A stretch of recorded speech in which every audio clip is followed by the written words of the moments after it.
तो चलिए next lecture हम शुरू करते हैं, जिसमें बात करूंगा आज मैं प्रोजेक्टाइल मोशन के एक्सटेंडेड वर्जन को लेके। पिछली जो क्लास रही थी उसमें मैंने आप लोगों से बात करी थी कि जब भी हमारे पास में कांस्टेंट एक्सेलेरेशन होता है तो कितने तरह के पाथ बन सकते हैं। एक मेरे पास में स्ट्रेट लाइन पाथ बनता है या फिर मेरे पास में पैराबोलिक पाथ बनता है। बहुत अच्छे से उन चीजों को समझा और ये भी देखा कि जो वेलोसिटी वेक्टर होता है वो हमेशा एक्सेलेरेशन की डायरेक्शन को अचीव करने की कोशिश करता है। साथ ही आपको मैंने प्रोजेक्टाइल मोशन के बेसिक, जैसे हमारे पास में टाइम ऑफ फ्लाइट निकालना या फिर एच मैक्सिमम निकालना या फिर रेंज निकालना, अच्छे से आप लोगों ने सीखा।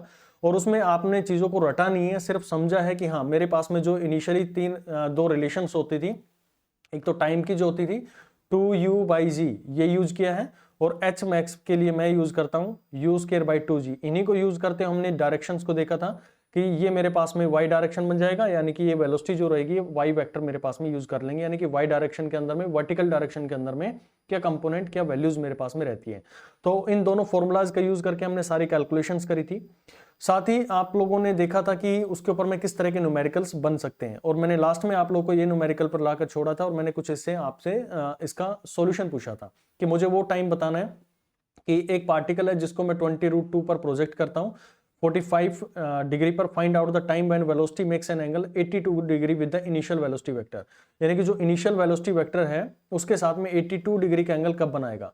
और बहुत से लोगों ने इसका आंसर भी दिया और सही आंसर इसका 3.5 सेकंड आया था। अगर ये आया आपका तो सही है भाई, अगर नहीं आया तो मैं यहाँ पर उसको सॉल्यूशन प्रोवाइड भी करूंगा, आप अच्छे से उसको समझेंगे। एक जो सोचने का दायरा है वो भी आपका खुलेगा कि प्रोजेक्टाइल मोशन को हम किस तरह से अप्रोच भी कर सकते हैं। ठीक, बाकी मैं बता दूं कि भाई आप लोगों को जो ऐप के ऊपर में कोर्स देख रहे हैं, अपने कंटेंट सेक्शन में जाएंगे, सारा मटेरियल वहां पर अपलोडेड है, वहां पर जाकर देख सकते हैं।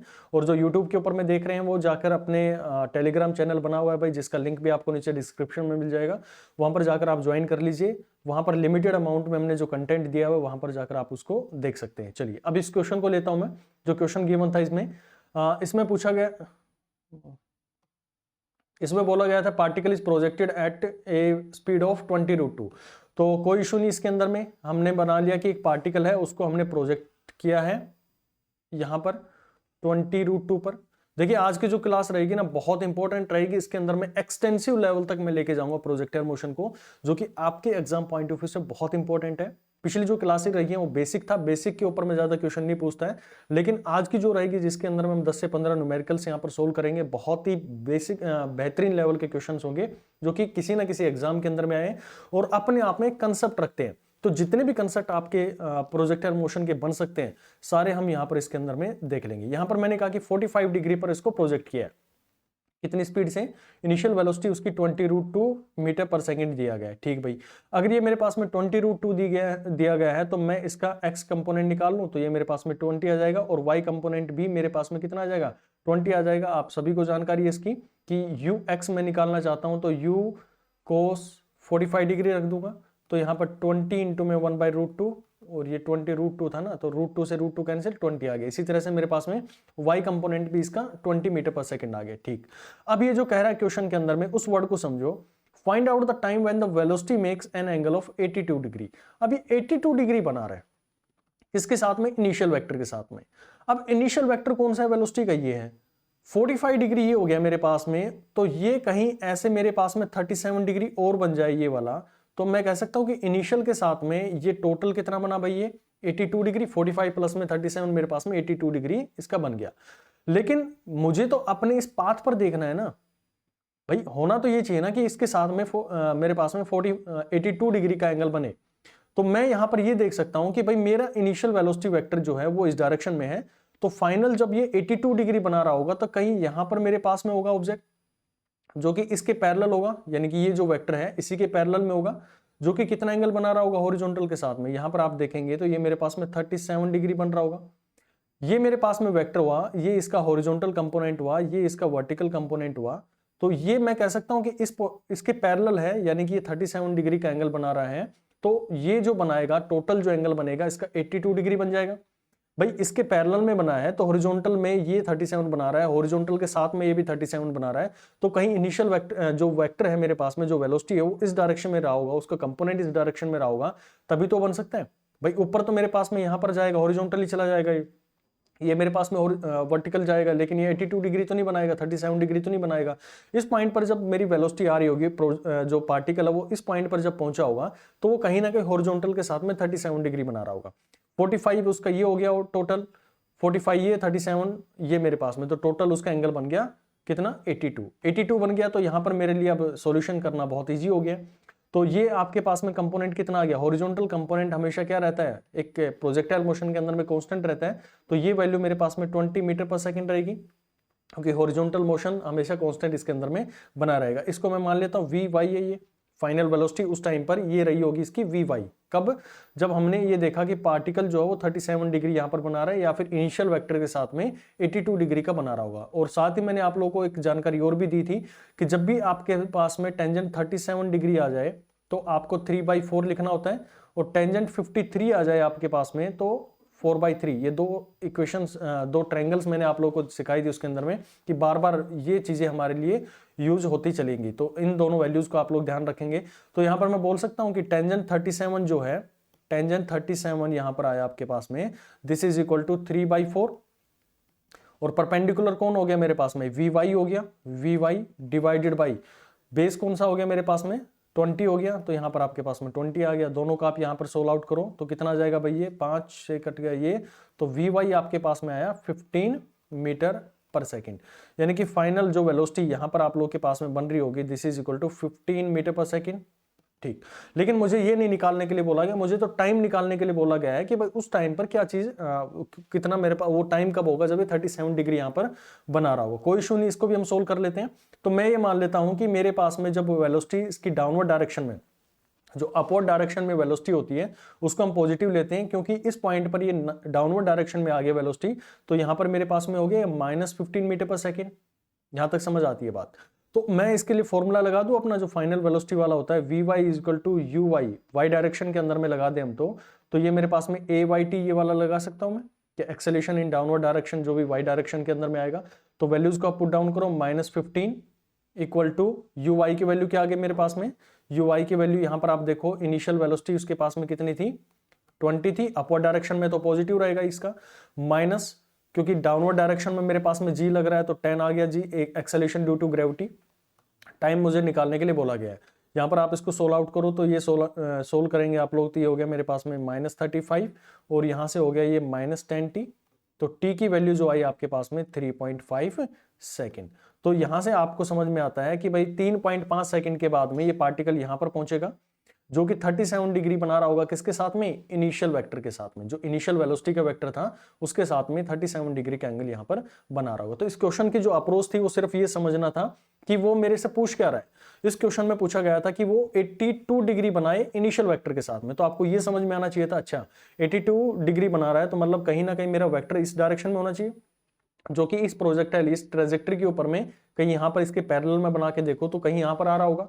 और यहां पर आने के बाद में मैंने ये यूज किया कि टेंजेंट 37 तो परपेंडिकुलर ओवर बेस, ये वाला फॉर्मूला यूज कर सकता हूं मैं इसके, ये ट्रायंगल बन जाएगी मेरे पास में, तो परपेंडिकुलर ओवर बेस तो 3/4 वी वाई डिवाइडेड बाई 20, क्योंकि वेलोसिटी मेरे पास में डाउनवर्ड डायरेक्शन में यहां पर आ रही है तो इसकी वैल्यू मैं क्या लिखूंगा, -15 मीटर पर सेकेंड। अब मुझे वो टाइम निकालना है तो मैं अपनी equation, first equation of motion का यूज करूंगा, that is v is equal to u plus 80 with sign convention. इसके साथ इसके ऊपर में वैल्यूज को हम रखेंगे, वी वाई की वैल्यू -15 थी, यहाँ पर मेरे पास में जो u था, u यहाँ पर था जो कि अपवर्ड डायरेक्शन में था, जो कि पॉजिटिव डायरेक्शन आप लोगे जो भी आपने ओरिजिन पॉइंट लिया, तो -10t यहाँ से वैल्यू रखेंगे 3.5 सेकेंड आगे। अगर फिर भी कॉन्फिडेंस नहीं आया तो आप एक छोटा सा क्वेश्चन और ले लो, आप इसको सोल्व करके देखना। मैंने कहा कि भाई मेरे पास में जो वैल्यू है 53 डिग्री पर मैंने इसको यहाँ से थ्रो आउट किया है, और मुझे ये बताना है कि ये मेरे पास में 30 डिग्री का एंगल, यानी कि ये टोटल बना 83 डिग्री एंगल कब बनाएगा, इसको सोल्व करो आप लोग। 83 डिग्री एंगल मेरे पास में कब बनाएगा, तो आपको समझ में आना चाहिए कि 30 मेरे पास में 30 डिग्री है, और ये वैल्यू मैं आप लोगों को देता हूँ, ये 50 मीटर पर सेकेंड पर यहाँ से मैंने इसको थ्रो किया है। तो 50 मीटर पर सेकंड के हिसाब से आपको ये निकालना है इसका कि हॉरिजॉन्टल कंपोनेंट क्या होगा, वर्टिकल कंपोनेंट क्या होगा, और इसकी एक ट्रेजेक्ट्री बना लेनी है।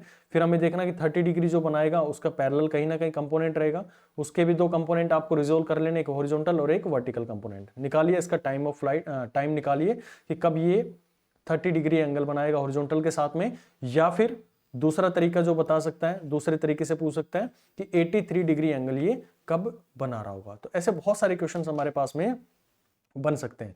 तो अब जो आगे हम चीजें पढ़ेंगे, बड़े ही बेहतरीन चीजें इसके अंदर में मैं अब आप लोगों के साथ में डिस्कस करना चाहूंगा।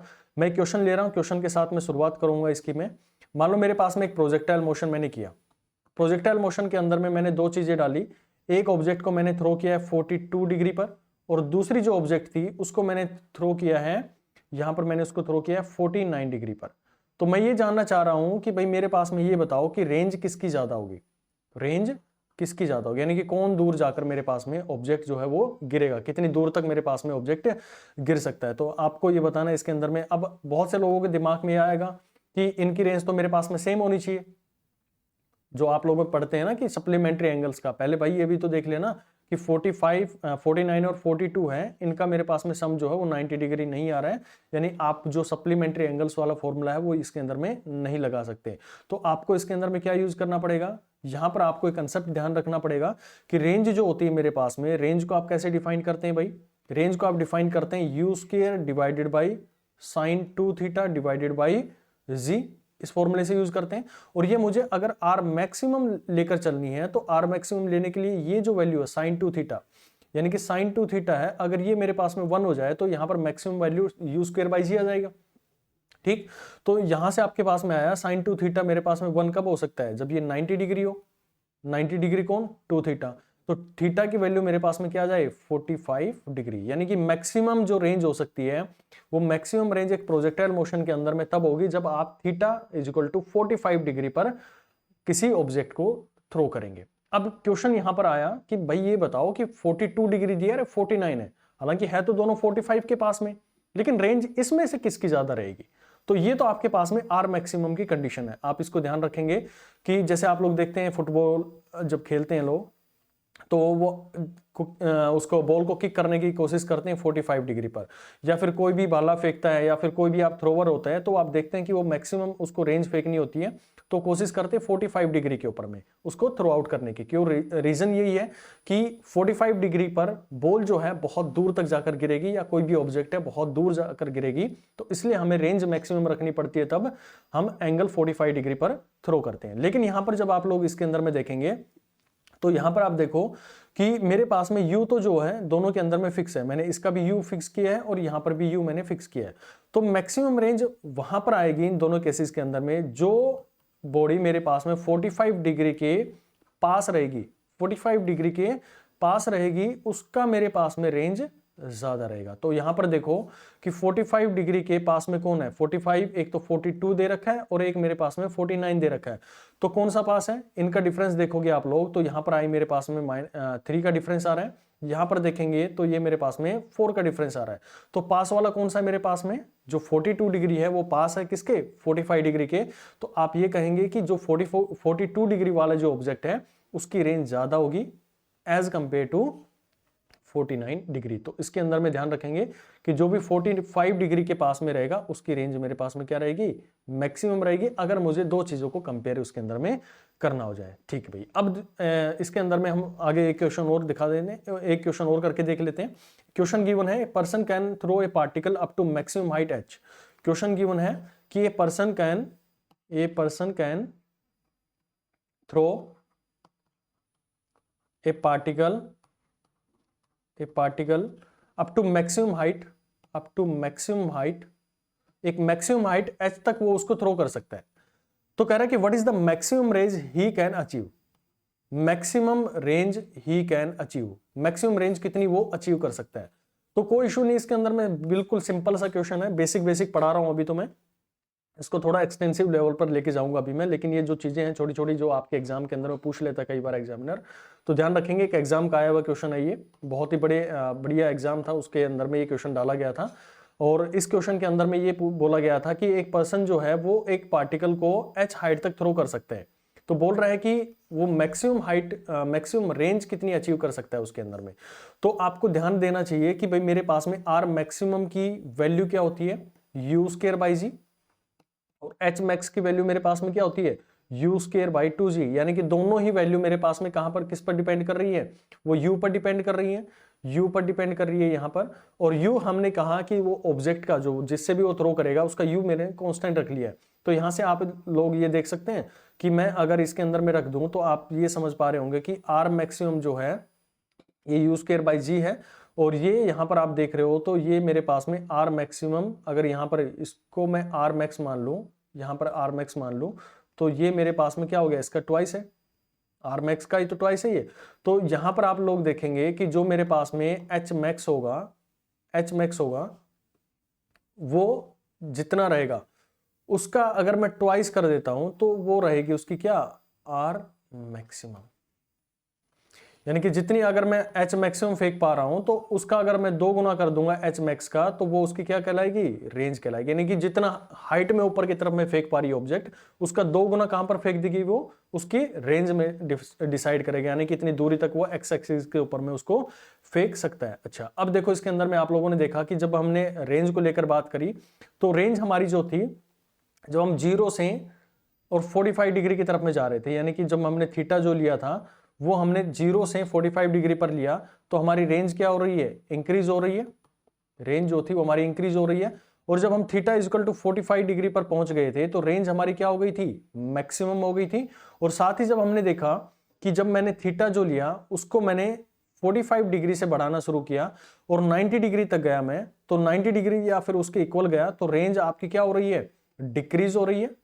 यानी कि कोई ना कोई एक ऐसा केस बन रहा है जहां पर आपकी रेंज मैक्सिमम हो रही है, लेकिन जब आप 0 से 45 डिग्री पर आ रहे हैं तो वहां पर आपकी ऑब्जेक्ट जो है वो इंक्रीज हो रही है। मान लो जैसे बात करूं मैं कि यहां से आपकी रेंज ऐसे बढ़ना शुरू किया, तो 2 ऐसी वैल्यूज आएंगी जिसके ऊपर में आपकी जो ऑब्जेक्ट है वो सेम रेंज को डिसाइड करेगी, यानी कि सेम रेंज वो कवर कर रही होगी। जब आप जा रहे होंगे 0 से 45 डिग्री पर तब वो आपको इंक्रीजिव वे में मिलेगी, और जब आप 45 से 90 डिग्री पर आ रहे हो तो इंक्रीज होने के बाद में वापसी आप आ रहे होंगे, क्योंकि रेंज हमारी क्या हो रही है, डिक्रीज होती आएगी। तो डिक्रीज होती आएगी तो वापसी के टाइम पे भी आपको सेम टाइप की रेंज मिलेगी। मान लो आप पहले यहां से गए, फिर आप ये इस तरह से गए, ये आप जब मतलब आप थीटा जो है बढ़ाते जा रहे हैं, जब थीटा बढ़ाते जा रहे हैं, ये मैं वो केस दिखा रहा हूं आप लोगों को। लेकिन जब आप वापसी आ रहे होंगे तो आप देखेंगे कि ये मान लो मेरे पास में वापसी आने की है, तो वापसी आते टाइम पे भी आपको वही रेंज मिलेगी, क्योंकि हमने क्या देखा, वो डिक्रीज होती आएगी। उस एंगल पर मैं उसको थ्रो करूंगा तो ये वापसी मेरे पास में डिक्रीज होती आ गई है। तो डिक्रीज होती आ रही है तो आपको एक ही रेंज 2 बार मिलेगी, ठीक है ना, या एक बार तो आपको जाते टाइम मिलेगी और एक बार आपको जब रेंज जो है डिक्रीज होती आएगी, यानी कि एंगल आप 45 से 90 डिग्री के बीच में लेके जाओगे तब आपको वो मिलेगी। तो इस केस के अंदर में आप लोग ध्यान रखेंगे कि मेरे पास में थीटा और 90 माइनस थीटा, इन दोनों वैल्यूज के लिए रेंज जो होती है वो हमारी क्या रहती है, सेम रहती है। जैसा कि इसके अंदर में मैं दिखाऊं आप लोगों को कि मान लो मेरे पास में एक ऑब्जेक्ट है जिसको मैंने थ्रो किया है यहां से यहां तक, और ये एंगल हमने मान लिया कि थीटा है, ठीक, ये थीटा हमने मान लिया, तो ये मेरे पास में रेंज हमने मान ली है, दिस इज आर। तो 90 माइनस थीटा की अगर मैं बात करूं तो कहीं ये कुछ इस तरह का दिख रहा होगा, इसका टाइम ऑफ फ्लाइट मेरे पास में t1 रहेगा, और दूसरा ऑब्जेक्ट जो रहेगा उसका एच मैक्स में भी चेंज हो सकता है, इससे ज्यादा होगा, और ये इसका टाइम ऑफ फ्लाइट क्योंकि ये हवा के अंदर में ज्यादा रहेगा, और ये कौन से एंगल पर रहेगा, ये 90 माइनस थीटा। तो 2 ऐसे एंगल हमारे पास में आ जाते हैं जब हमारी रेंज जो होती है वो क्या रहती है, सेम रहती है। तो इसी के रिलेटेड मैं एक क्वेश्चन आप लोगों से पूछता हूं कि मान लो मेरे पास में 2 पार्टिकल हैं, ये चीज समझ आई आप लोगों को कि 2 ऐसे एंगल्स होते हैं जिनके ऊपर में हमें क्या मिलती है, रेंज जो होती है वो सेम मिलती है। तो एक क्वेश्चन है, उस क्वेश्चन को आप अटेम्प्ट करने की कोशिश कीजिए, काफी अच्छा है, इसके अंदर में कंसेप्ट भी है, और इसके अंदर में आपको पिछले जो फॉर्मूलाज आप लोगों ने पढ़े हैं ना उन्हीं का यूज करते हुए इसके अंदर में आपको देखना है चीजें। मैंने कहा कि एक ऑब्जेक्ट है जिसकी आप लोगों ने 2 ऑब्जेक्ट्स को थ्रो किया है। एक ऑब्जेक्ट यहां से आपने फेंका u वेलोसिटी से और ये आपके पास में यहां पर आ गया, ये उसकी रेंज हो गई है यहां से यहां तक की, मान लिया हमने r1 रेंज है क्वेश्चन के अंदर में जो गिवन है। और दूसरे ऑब्जेक्ट को मैंने थ्रो किया है, इसको मैंने u1 वेलोसिटी से किया है, और दूसरी ऑब्जेक्ट को मैंने थ्रो किया है, ये सेम h मैक्स को अचीव करेगी और यहां पर मेरे पास में आकर गिर रहा है, और ये मैंने रेंज जो मान ली है इसकी r2 है, यहां पर हमने मान लिया इसका r2 है, तो ये यहां पर मेरे पास में दोनों की h मैक्स जो है वो सेम रहेगी। जो केस मैंने दिया है इसके अंदर में यानी कि H maximum same height achieve करेगा, ये एच मैक्स हमने इसका अज्यूम कर लिया। अच्छा, अब मैं जो क्वेश्चन के अंदर मैं पूछ रहा हूं और इसको मैंने थ्रो किया u2 वेलोसिटी से, तो आपको कमेंट करना है u1 एंड u2 पर, यानी कि इनकी जो इनिशियल वेलोसिटीज हैं जो यहां से आपने थ्रो किया है, क्या ये मेरे पास में सेम है, यानी कि u1 is equal to u2, या फिर u1 ग्रेटर देन u2, या फिर तीसरा ऑप्शन है मेरे पास में u1 is less than u2, या फिर नन ऑफ अबव। तो ये मैंने 4 ऑप्शन आप लोगों को दिए हैं, आपको बताना है कि ये जो वेलोसिटीज हैं मेरे पास में सेम है या फिर ज्यादा है, u1 u2 से ज्यादा है, या फिर u1 कम है u2 से। तो करो इसको सोल्व, कैसे आप इसको अप्रोच रखेंगे। सारी चीजों का जितना भी था हमने पढ़ा था उन्हीं का सम अप करते हुए यहां पर आपको ये सोल्व करना पड़ेगा। देखो आपने ये चीज तो कंफर्म है कि भाई दोनों की एच मैक्स है। जब ऑब्जेक्ट मेरे पास में ऊपर की डायरेक्शन में जा रहा है तो उसके पास में 2 वेलोसिटीज होती है, इतना तो पता होगा सभी को आपको कि यहां पर जो कंपोनेंट होता है इसको हम यू एक्स बोलते हैं और ऊपर की डायरेक्शन में जो जा रहा है इसको हम यू वाई बोलते हैं। तो उसको वर्टिकल ले जाने के लिए कौन रेस्पॉन्सिबल होता है भाई? बिल्कुल सही, उसका जो वर्टिकल कंपोनेंट होता है वेलोसिटी का वो उसको ऊपर ले जाने के काम आता है। तो यहां से आपने देखा कि भाई मेरे पास में इसकी वर्टिकल वेलोसिटी इसका जो एच मैक्स है दोनों ऑब्जेक्ट्स का मेरे पास में सेम है। क्या आप मेरे को ये बता सकते हैं कि एच मैक्स का फॉर्मूला हमारे पास में क्या होता है? U square divided by 2g। और क्योंकि मैंने बताया था कि आपको इसके अंदर में वर्टिकल लेके जाना है तो यहां पर आप लोग लगाएंगे इसका y कंपोनेंट, यानी कि यू वाई में जो भी आएगी। अब वो इसको भी हम सोल्व आउट करने मैंने सिखाया था आप लोगों को कि हम इसको u साइन थीटा लिखते हैं, लेकिन हम आगे क्योंकि बार बार हमारे पास में इसका यूज होगा तो मैं एक ही फॉर्मूले पर स्टक होता हूं और यू वाई कर देता हूं उसको लिखने को। तो मैं ये भी लिख सकता हूं इसको you square sine square theta divided by 2g, आप इसको ये भी लिख सकते हैं। लेकिन बार बार हमें जरूरत पड़ेगी इसको तो हम ये मान के चलते हैं वर्टिकल कंपोनेंट के अंदर में मेरे पास में ये रहेगा U Y square divided by 2g, हम इसको सिंप्लीफाइड वे में लिखना जानते हैं। ठीक भाई, अब क्योंकि दोनों की एच मैक्स मेरे पास में सेम है, अगर मैं इसको 1 मानूं और दूसरे वाले का भी एच मैक्स मेरे पास में सेम है तो इसका भी u square divided by 2g दोनों का सेम रहेगा, यानी कि दोनों ही कहीं ना कहीं मेरे पास में इनिशियल वेलोसिटी पर डिपेंड कर रहे हैं, यानी कि दोनों के मेरे पास में अगर इक्वल है तो g मेरे पास में कांस्टेंट होता है, g कांस्टेंट है, 2 मेरे पास में कांस्टेंट है, तो uy1 और uy2 इन दोनों को क्या होना पड़ेगा? सेम होना पड़ेगा, यानी कि u11 is equal to uy2। यानी कि आपने ये तो कंफर्म कर दिया कि भाई दोनों का मेरे पास में जो वर्टिकल कंपोनेंट है वेलोसिटीज का वो तो मेरे पास में सेम हो गया। लेकिन क्या मेरी वेलोसिटी जो है वो केवल वर्टिकल कंपोनेंट को लेके बनी है दोनों की? भाई u1 की मेरे पास में uy1 मान लेता हूं और u2 की मैं मान लेता हूं uy2 मान लेता हूं, लेकिन क्या मेरे पास में दोनों वेलोसिटी जो है वो एक ही कंपोनेंट को लेकर बनी है? आंसर इज नो, क्योंकि इसके पास में एक वर्टिकल कंपोनेंट भी है और एक मेरे पास में हॉरिजॉन्टल कंपोनेंट है। ठीक है भाई, आपने दोनों की बता दिया कि वर्टिकल कंपोनेंट तो दोनों के सेम आए, लेकिन हॉरिजॉन्टल कंपोनेंट भी तो अभी रेस्पॉन्सिबल होगा, क्योंकि जब आप बात करते हैं कोई भी कंपोनेंट को आप तोड़ना चाह रहे हैं तो वो 2 चीजों को रिजोल्व होकर बनता है, एक मेरे पास में एक्स एक्सिस की तरफ में होता है, एक उसका वाई कंपोनेंट होता है। तो वाई कंपोनेंट इनका क्या आ गया? मेरे पास में सेम आ गया। अब बात करते हैं इसके एक्स कंपोनेंट को लेके। अब क्योंकि इस क्वेश्चन के अंदर में मेरे को दिख रहा है कि उसको हॉरिजॉन्टली चलाने के लिए कौन रिस्पॉन्सिबल होता है, तो हॉरिजॉन्टल चलाने के लिए उसका एक्स कंपोनेंट रिस्पॉन्सिबल होता है। अब रेंज कौन से की ज्यादा है? रेंज पहली वाली ऑब्जेक्ट की देखेंगे u1 की यहां तक आ रही है r1 और दूसरे वाली की आप लेके आ रहे हो r2 इस पॉइंट तक आ रहा है। तो यहां से आप लोग देखेंगे कि r1 that is equal to ux और टाइम ऑफ फ्लाइट मेरे पास में क्या रहेगा? t हम मान लेते हैं इसका, क्योंकि टाइम ऑफ फ्लाइट अगर h मैक्स मेरे पास में सेम है तो उसका टाइम पीरियड मेरे पास में क्या रहेगा? वो भी यहां पर सेम रहेगा। क्यों? क्योंकि टाइम पीरियड भी मेरे पास u बाई जी इस पर ही डिपेंड करता है, तो दोनों की u बाई जी मेरे पास में सेम है, तो टाइम ऑफ फ्लाइट भी दोनों ऑब्जेक्ट का क्या रहेगा? मेरे पास में सेम रहेगा। तो ux मेरे पास में ux1t मेरे पास में आ गया किसका? जो r1 रेंज है इस वाली ऑब्जेक्ट का। और दूसरा जो मेरे पास में r2 आएगा इसको आप ये बोल सकते हैं कि ux2 टाइम ऑफ फ्लाइट दोनों का सेम होगा। ये कंसेप्ट समझ आ रहा है कि नहीं भैया आप लोगों को कि टाइम ऑफ फ्लाइट भी मेरे पास में सेम रहेगा, एच मैक्स तो मेरे पास में सेम है। क्यों? क्योंकि यहां पर मेरे पास में uy1 और uy2 मेरे पास इक्वल आ गए हैं। लेकिन जब आप टाइम ऑफ फ्लाइट को लेकर चलते हैं तो टाइम ऑफ फ्लाइट भी तो इनिशियल वेलोसिटी पर ही डिपेंड करता है और वो उसके वर्टिकल कंपोनेंट पर डिपेंड करता है, और वर्टिकल कंपोनेंट दोनों के क्या आ गया? सेम आ गया। तो time 1 is equal to time 2 ही आपके पास में रहेगा, दोनों टाइम ऑफ फ्लाइट मेरे पास में सेम रहेंगे ऑब्जेक्ट्स का। और हॉरिजॉन्टली चलाने के लिए आप लोगों को पता है कि वेलोसिटी इनटू में टाइम आ गया, तो दोनों का वेलोसिटी और टाइम आप लोगों ने लिया कि हमने उसको टाइम ऑफ फ्लाइट से मल्टीप्लाई किया, तो दोनों का आप रेशियो देखेंगे तो R1 divided by R2 Ux1 divided by Ux2, और टाइम ऑफ फ्लाइट मेरे पास में कैंसिल आउट हो गए, और यहां पर सीधा सीधा हमें दिख रहा है कि R2 जो है वो ग्रेटर है एज कंपेयर टू R1। अगर ये वैल्यू मेरे पास में आ रही है तो आप लोग ये बोल सकते हैं कि U1 यानी कि Ux1 is greater than Ux2, यानी कि दूसरी वेलोसिटी जो है वो मेरे पास में क्या रहेगी, ज्यादा रहेगी, पहली वेलोसिटी मेरे पास में ज्यादा रहेगी as compare to second.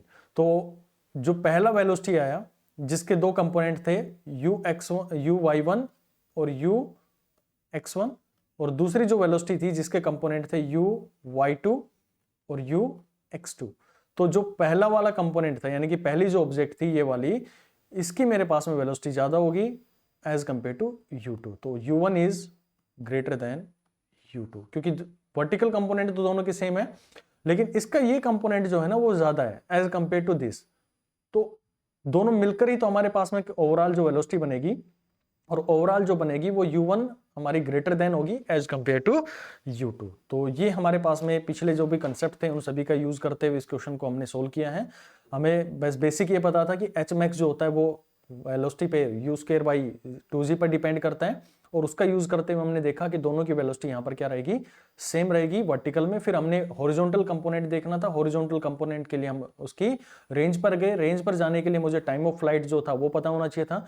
Time of flight दोनों का सेम है, रीजन बीइंग कि वो भी मेरे पास में वर्टिकल कंपोनेंट पर डिपेंड करता है वेलोसिटी के, जो कि दोनों कंपोनेंट्स के अंदर में, दोनों वेलोसिटीज के अंदर में U1 और U2 के अंदर में सेम है, जिसकी वजह से हमें ये समझ में आता है कि रेंज जो रहेगी वो कहीं ना कहीं R1 जो है वो लेस है एज कंपेयर टू R2, तो Ux1 is greater than Ux2 मेरे पास में आ जाएगा इन दोनों रेशियोज के यूज करते हुए, और जिसकी वजह से हमें ये समझ आता है कि ये जो वेलोसिटी है Ux, ये वाली जो U1 है ये ग्रेटर है एज कंपेयर टू U2। तो इस क्वेश्चन को आपने पिछले अपने कंसेप्ट्स का यूज करते हुए पढ़ा। चलिए एक क्वेश्चन और करते हैं, question number 3, y is equal to √3x minus 2x²।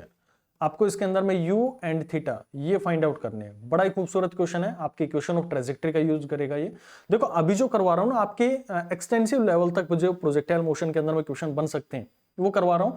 जो हमने फॉर्मूलाज पढ़े उनका यूज करते हुए चल रहे हैं, अभी थोड़े लेवल को मैं उठाऊंगा। देखना अभी कैसे कैसे हमारे पास में प्रोजेक्टाइल मोशन के अंदर में क्वेश्चन आएंगे, फिर मैं देखूंगा, फिर आप समझेंगे कि हमारे पास में इंक्लाइंड प्लेन के अंदर में भी प्रोजेक्टाइल मोशन होता है, जो कि मैंने देखा है लोगों को कि उनको डर लगता है प्रोजेक्टाइल मोशन अगर हमने इंक्लाइंड प्लेन के अंदर में दे दिया। लेकिन आज जब मैं आप लोगों को करवाऊंगा ना, कोई फॉर्मूला रटवाऊंगा नहीं, मैं आप लोगों को सिर्फ समझाऊंगा चीजें आपके, कि एग्जामिनर का जरूरी नहीं कि आपको उसी एंगल्स के बीच में दे दे, आपको अल्फा बीटा जो आप लोग रटते हैं फॉर्मूलाज को उसी के हिसाब से आपको क्वेश्चन बना के दे दे, नहीं, वो आपको कैसे भी बना के दे, बस आपको अपने बेसिक के ऊपर में चलना है। तो आज आप देखेंगे कि इंक्लाइंड प्लेन के अंदर में जो प्रोजेक्टाइल मोशन होता है ना, सबसे आसान हमारे पास में वही होता है, समझेंगे उन्हीं चीजों को लेकर। तो अभी धीरे धीरे आप उसकी तरफ में बढ़ रहे हैं।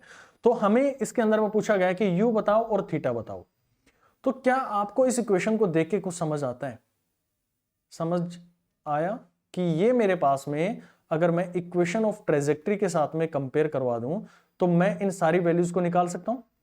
अब याद करो कि जब प्रोजेक्टाइल मोशन की इक्वेशन ऑफ ट्रेजेक्टरी थी उसका क्या फॉर्मूला है, y is equal to x tan theta minus में g(x²) divided by 2u² cos² theta. अच्छे से इस फॉर्मूले को याद कर लेना भाई, बार बार इसकी जरूरत पड़ेगी, क्योंकि जब हम प्रोजेक्टाइल मोशन अंडर प्लेन में पढ़ेंगे ना तब बहुत बार इसका मैं यूज करूंगा, और आगे बहुत सारे क्वेश्चंस के अंदर में भी इसको कंपैरिजन के लिए हम यूज करेंगे। तो वाई कंपोनेंट के अंदर में ये यूनिवर्सल इक्वेशन है, यानी कि टाइम पे डिपेंड नहीं कर रही है ये। आप चाहे किसी टावर पर खड़े होकर फेंक रहे हो बॉडी को, चाहे आप ग्राउंड टू ग्राउंड प्रोजेक्टाइल कर रहे हो, तो हर जगह पर इसका यूज कर सकते हैं आप। ठीक, अब इसके अंदर में आप लोग कंपेयर कीजिए। कंपेयर करने के बाद में आपको पता लगता है कि y ठीक है भाई, y से y कैंसिल हो गया, x है मेरे पास में, टेंजेंट थीटा है, तो टेंजेंट थीटा की वैल्यू यहां पर कितनी बनी आपके पास में, x यहां पर हट गया आपका, तो tangent theta that is equal to √3 आ गया। ठीक, तो ये टेंजेंट थीटा √3 कब होता है भाई, तो आप सभी को पता है कि थीटा जो होता है वो 60 डिग्री पर होता है, यानी कि जब √3 वैल्यू आती है तो आपका कितना आ गया, 60 डिग्री पर आ गया। अच्छा जी, एक चीज तो हमें पता लग गई थीटा की, इस पे तो हमने कमेंट कर दिया। अब आ जाओ किस पे, u के लिए बोल रहा है, तो u को कंपेयर करो x² यहां पर आ गया, यानी अब जो वैल्यू बची आपके पास में g divided by 2u² cos² 60 degree. यहाँ पर जो थीटा था उसकी जगह मैंने 60 लिख दिया, क्योंकि मुझे थीटा का पता लग गया भाई। पहली जो इक्वेशन थी जिसके साथ में मैंने कंपेयर किया वहां से मुझे थीटा का पता लग गया। थीटा 60 डिग्री आ गया तो मैं डायरेक्टली यहाँ पर पुट डाउन भी तो कर सकता हूँ इसके अंदर में। मैंने यहाँ पर पुट किया, और ये किसके साथ में कंपेयर करना है भाई, यहाँ से आप इसको कंपेयर करेंगे 2 के साथ में, क्योंकि दोनों वैल्यूज में यहाँ पर क्या रहेंगे आपके पास में, सेम रहेंगे। रखो वैल्यू जी की मेरे पास में 10 आ गई। 2 इनिशियल वेलोसिटी आपको निकालनी है तो यू स्क्वायर, cos 60 डिग्री की वैल्यू कितने 1/2 होती है, तो यहाँ से स्क्वायर आएगा तो 1/4 हो गया इक्वल टू 2। तो u की वैल्यू आप कैलकुलेट करेंगे भाई, कैलकुलेट करके एक बार देखो इसको जल्दी से, तो ये आपके आएगी √10 मीटर पर सेकेंड। ये आपके क्या आ जाएगा, आंसर आ जाएगा। अब इस क्वेश्चन से हमने क्या सीखा, इस क्वेश्चन से हमने किस तरह से कंपैरिजन करते हैं हमारे इक्वेशन ऑफ ट्रेजेक्टरी के साथ में, वो चीज यहां से हमने एनालिसिस करी है। तो देखो अभी धीरे धीरे चीजें ना जुड़ती चली जाएंगी। जो हमने पीछे बिखरी हुई पड़ी थी हमारे दिमाग के अंदर में, जो हमने रैंडमली कहीं पर कोई डेटा पड़ा था, कोई कहीं पर कोई डेटा पड़ा है, उसको हमने क्या किया, अब असेंबल करना शुरू कर दिया। और आगे के जो क्वेश्चंस आएंगे ना उनके अंदर में सारी असेंबलिंग होनी शुरू हो जाएगी। चलो ये यहां से आपको समझ में आया कि इक्वेशन ऑफ ट्रेजेक्टरी के साथ में हमने कंपेयर किया। तो पहले मैंने थीटा निकाल लिया, और थीटा का यूज करके मैं यहां पर कोस थीटा की वैल्यू को भी रखूंगा, तो मैं इसका यू निकाल सकता हूं। चलिए नेक्स्ट क्वेश्चन देखते हैं। एक particle is thrown from A ground, बहुत इंपॉर्टेंट क्वेश्चन है, और इसके साथ में मैं आपको एक कंसेप्ट भी देना चाहूंगा, एक कंसेप्ट भी रहेगा इसके साथ में। A particle is thrown from ground such that it just crosses the wall of height 4 meter. तो ये आपको मिलेगा, ऐसे बोल रहा है ये कि एक वॉल है यहां पर जिसकी हाइट है 4 मीटर, एक पार्टिकल को थ्रो किया गया है such that it crosses the wall of height 4 meter and at a distance 4 meter, यानी कि ये मेरे पास में 4 मीटर की दीवार है। बहुत बार इस तरह के क्वेश्चंस देखे गए, और ये दूरी भी यहां से 4 मीटर है, जहां से फेंका जा रहा है वहां से भी 4 मीटर है। Ball falls at a distance 40 meter from the wall. तो ये कह रहा है कि यहां से जो वॉल थी यहां से 40 में, जो ये मैं क्वेश्चन करवा रहा हूं आपको, जो अपने कंटेंट सेक्शन में जाकर देखेंगे वहां पर भी आपको एज ए स्टेटमेंट मिल जाएंगे। ये यहाँ पर मैं उनको बेसिक लेवल पर समझा रहा हूँ, सिर्फ स्टेटमेंट आपको मैं पढ़कर रीड आउट कर समझा रहा हूँ मैं। वहां पर जाकर आपको सारी ये डिटेल्स मिल जाएंगी, जो क्वेश्चन आप लोगों के लिए हैं, जो यहाँ पर ले रहा हूं मैं, वो आपको उस PDF फॉर्मेट में मिलेंगे।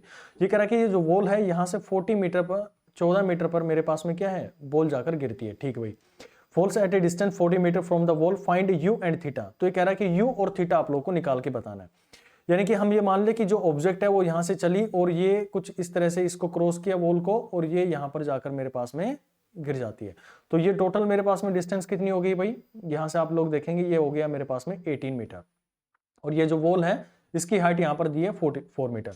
हालांकि हम इस क्वेश्चन को ना अपनी इक्वेशन ऑफ ट्रेजेक्टरी से भी यूज कर सकते हैं, और उसका यूज भी करेंगे हम, लेकिन मैं यहाँ पर आपको इस तरह के क्वेश्चंस का एक फॉर्मूला ड्राइव करके बताऊंगा। आप डायरेक्टली उस फॉर्मूले का भी यूज कर सकते हैं, जबकि आप जब भी आपको वॉल बेस्ड क्वेश्चन आते हैं, यानी कि 2 हिस्सों के अंदर में जो आपके रेंज है उसको डिवाइड करके दे देता है, तो आपको ये अप्रोच करनी चाहिए। अब आपको बताया है कि जो मेरे पास में y के अंदर में जो कैलकुलेशन होती है, जो इक्वेशन ऑफ ट्रेजेक्टरी होती है, इसको आप लिख सकते हैं x tan theta minus G X square divided by, याद करो उस फॉर्मूले को भाई जल्दी से, U square cos square theta. ये कर सकता हूं मैं, और मैं इसके अंदर में ऊपर भी साइन थीटा से मल्टीप्लाई कर देता हूं, और नीचे भी मैं क्या करता हूं, इसको साइन थीटा से मल्टीप्लाई कर देता हूं। और ओवरऑल जब हम इसके अंदर में जब करेंगे तो ये टेन थीटा बन जाएगा, और टेन थीटा का यूज करते हुए यहां से मैं इसको कॉमन लूं तो ये मेरे पास में बन जाएगा एक्स टेन थीटा, और यहां पर आपके पास में बचेगा जो फाइनल इक्वेशन बनेगी आपके पास में x डिवाइडेड बाई आर। ये एक फॉर्मूला आप लोगों को आगे से याद रखना है कि y यानी कि जो वर्टिकल रेंज है, वर्टिकल जो उसकी हाइट है, उसको हम इस फॉर्मूले से भी निकाल सकते हैं। अब बात करें ये x क्या है और r क्या है, तो ये जो वॉल से ना, वॉल से आपकी लेफ्ट साइड में जो डिस्टेंस होती है इसको हम बोलते हैं x, यानी कि जहां से आपने प्रोजेक्ट किया है, जिस वेलोसिटी से आपने इसको प्रोजेक्ट किया है, मान लो u वेलोसिटी से आपने प्रोजेक्ट किया है, तो ये जो डिस्टेंस है यहां से यहां तक की, इसको आप x से लिखेंगे, और जो कंप्लीट आप लोग यहां पर यूज कर रहे हैं इसको आप लिखेंगे थीटा, सॉरी रेंज से, यानी कि ये आपके पास में r आएगी, और x यहां से आपको समझ में आया, थीटा हमने किस एंगल से उसको प्रोजेक्ट किया है। चलो अब इस क्वेश्चन के अंदर में क्या गिवन है कि y जो है वो कितना गिवन है, अगर मैं इस पॉइंट पर लेके जाऊं ऑब्जेक्ट को, यहां पर जब कंपेयर कर रहे हैं तो y आपके पास में 4 आया, क्योंकि हमें इस वैल्यू का तो पता है कि हम यहां से इसको कैलकुलेट कर सकते हैं। x की वैल्यू यहां पर कितनी है आपके पास में, x की वैल्यू भी 4 है, क्योंकि ये आपने देखा कि मान लो ये पॉइंट A है, ये B है, और ये मान लो मेरे पास में C है, तो AB की दूरी यहां पर 4 आई। टेन थीटा की मुझे वैल्यू नहीं पता है, तो टेन थीटा यहां पर आ गया। 1 माइनस में x की वैल्यू कितनी थी, 4 थी, डिवाइडेड बाई 18, 18 कैसे पता लगा? क्योंकि रेंज जो गिवन थी वो यहां से यहां तक की आपके पास में 14 प्लस में 4 यानी कि 18 थी। बहुत इंपॉर्टेंट फॉर्मूला है भाई ये, आपकी शॉर्ट ट्रिक के लिए भी आप इसका यूज कर सकते हैं। कब यूज करना है ये भी ध्यान रखना कि जब आपको ऐसा दे रखा हो कि एक वॉल गिवन है, एक कोई बिल्डिंग है, उसके ऊपर से बॉल क्रॉस करके गई है और ये डिस्टेंस आप लोगों को गिवन हो, उस वॉल प्रोजेक्ट जो हमारे पास में प्रोजेक्शन किया है वो उस वैल्यू का, उस ओरिजिन का, और जो वॉल की डिस्टेंस है वो आप लोग को गिवन हो और दो हिस्सों में तोड़ के आपको दे रखी हो, तब आपको ये फॉर्मूला यूज करना है इसके अंदर में। तो आप यहां से 4 से 4 कैंसिल हो गया और जब इसको सोल्व करेंगे तो tan थीटा की वैल्यू यहाँ पर आपके पास में 18 माइनस में 4 कितना आ गया भाई ये, इसको सोल्व करो आप लोग तो आपके पास में आएगा 9/7 आएगा ये। तो tan थीटा आ गया आपके पास में, थीटा की वैल्यू कितनी आएगी मेरे पास में, tan इनवर्स 9/7 आ गई। ठीक, तो थीटा की वैल्यू आप लोगों को पता लगी कि tan इनवर्स 9/7 है मेरे पास में। अच्छा जी, अब आपसे पूछा क्या गया है, एक तो चीज ये पूछी गई थी थीटा कितना आएगा, आपने डायरेक्टली इस फॉर्मूले का यूज किया जो कि आपका शॉर्ट ट्रिक रहेगा, इसका यूज किया और आपने डायरेक्ट वैल्यू निकाल ली। Implementation of this formula must be known to you कि कब हमें इसका यूज करना है। चलो भाई, अब मैं बात करूं इसके यू को लेकर, तो यू आप लोगों को कैलकुलेट करना आ सकता है। आपको पता है कि रेंज आपके पास में जो होती है, रेंज का फॉर्मूला होता है u square sine 2 theta divide by g. ठीक, रेंज गिवन थी कितनी आपके पास भाई, 14 ये है और 4 ये है, तो टोटल आपके पास में कितनी होगी, 18 हो गई है। u आपको निकालना है यू स्क्वायर साइन थीटा की वैल्यू आप लोगों को पता है, वैल्यू को रखिए, g की वैल्यू आप लोगों को पता है, तो यहां से आप क्या निकाल सकते हैं, यू स्क्वायर की वैल्यू आपके पास में निकल के आ जाएगी 18 इंटू में g। आप इसकी वैल्यूज को पुट डाउन करना और इसका आंसर निकाल के देखना, और u जो आपका आएगा इसके अंदर में जो भी आए आप उसका मेरे को जरूर इसके अंदर में ऑप्शन में बताना। थीटा की वैल्यू आप लोगों को पता लग गई है, theta that is equal to tan inverse 9/7। चलो एक नेक्स्ट क्वेश्चन इसके अंदर में करके देखते हैं, बहुत ही खूबसूरत क्वेश्चन है ये। और इसके अंदर में हालांकि ये जो पूछा गया था 3-4 ऑप्शन इसके अंदर में गिवन थे। ये कह रहा है कि मान लो मेरे पास में, आप डायरेक्टली इसके जो रिजल्ट आएगा उसको ध्यान रखना है, क्योंकि प्रोजेक्टाइल मोशन जो है ना वो आप रिजल्ट्स के थ्रू यानी कि उसके कंसेप्ट का यूज करते हुए, हर क्वेश्चन में एक कंसेप्ट होगा और जितने भी कंसेप्ट बन सकते हैं वो सारे इस क्लास के अंदर में हम उसको कवर करेंगे। देखिए अभी जो हमारे पास में काइनेमेटिक्स है वो 90% कवर अप हो चुका है।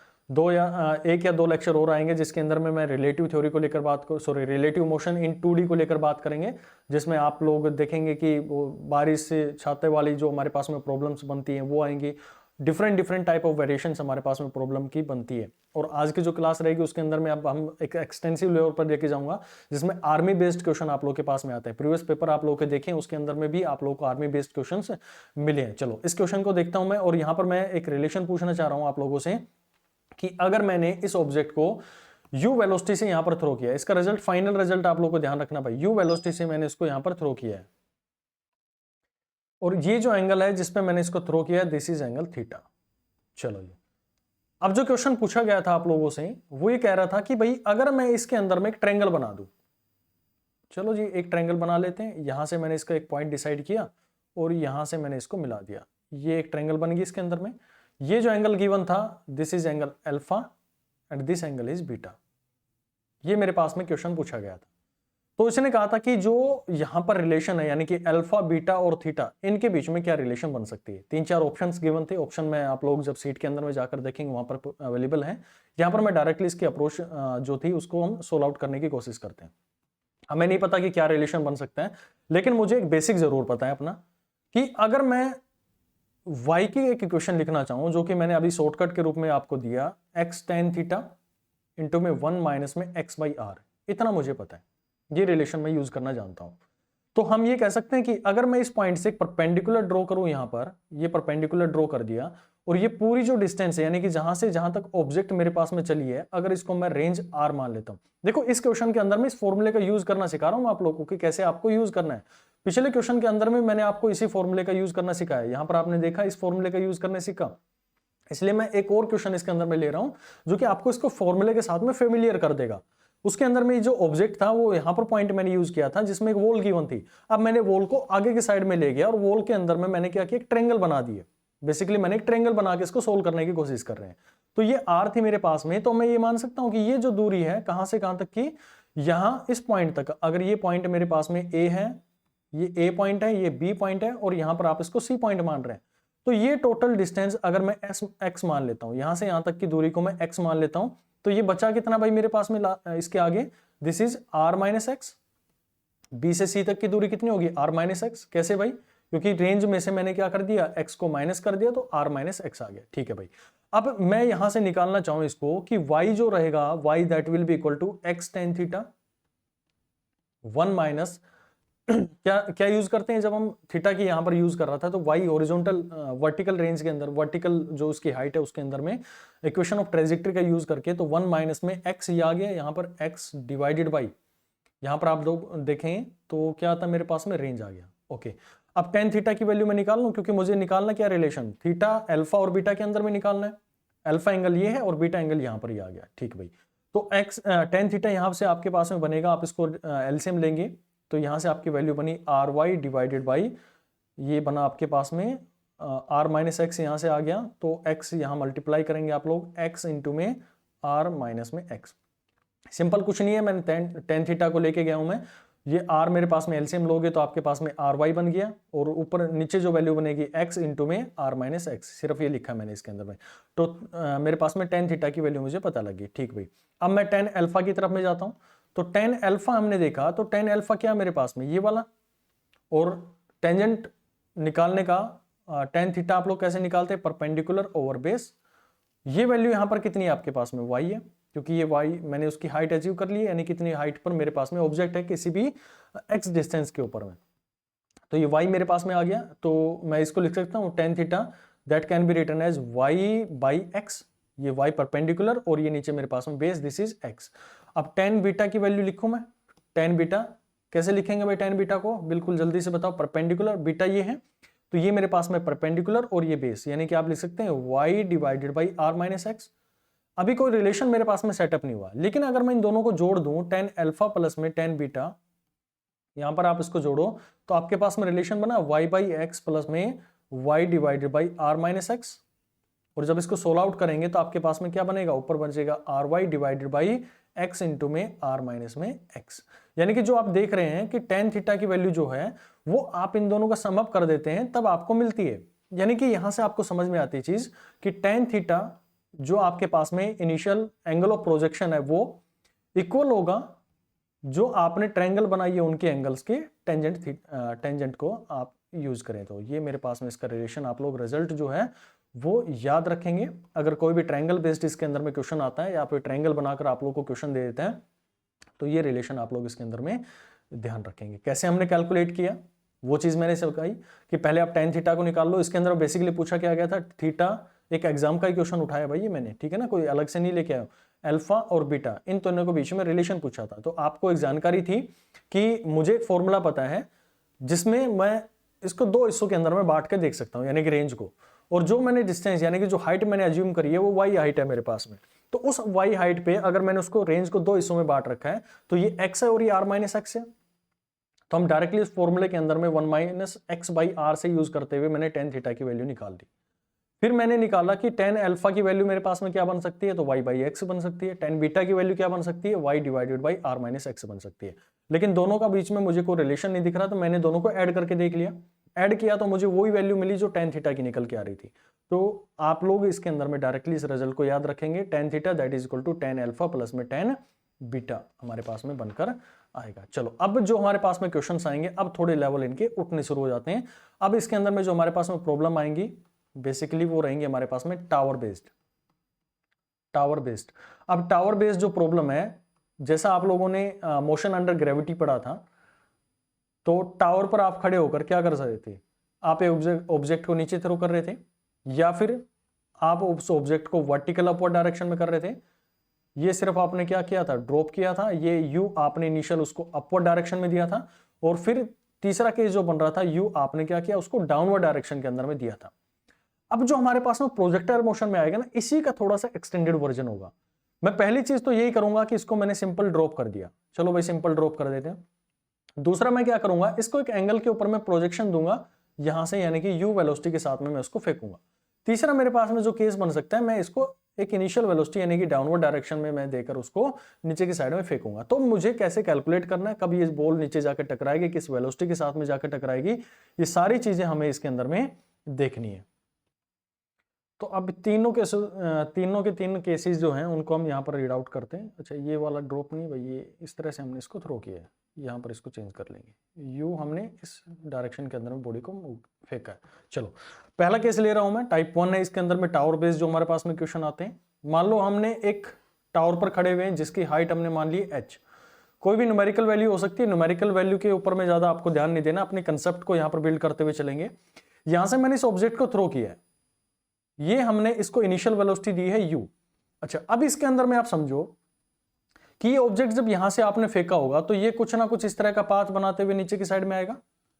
क्यों इस डायरेक्शन में आएगा ये भी आप लोगों को पता होगा, क्योंकि जी इसके ऊपर में कहां लग रहा होगा, नीचे की डायरेक्शन में लग रहा होगा, और जो वेलोसिटी है वो उसके जी को, यानी कि जो उसका एक्सेलेरेशन है उसके डायरेक्शन को अचीव करने की कोशिश करेगा। ठीक है, यहां तक की कहानी समझ आती है। जब हमने इसको यहां से ड्रॉप किया था तो केवल और केवल इसके पास में कौन सा कंपोनेंट था भाई, ये इसका हॉरिजॉन्टल कंपोनेंट था, वर्टिकल कंपोनेंट यहां पर ऑब्जेक्ट के पास में नहीं है। तो आप यहां पर कहेंगे कि यू वाई जो है उसका वो मेरे पास में 0 है। ठीक, अगर यू वाई यहां पर 0 है तो कहीं ना कहीं ये ऐसा केस तो नहीं है कि आप बॉडी को जो है वो केवल ड्रॉप कर रहे हैं।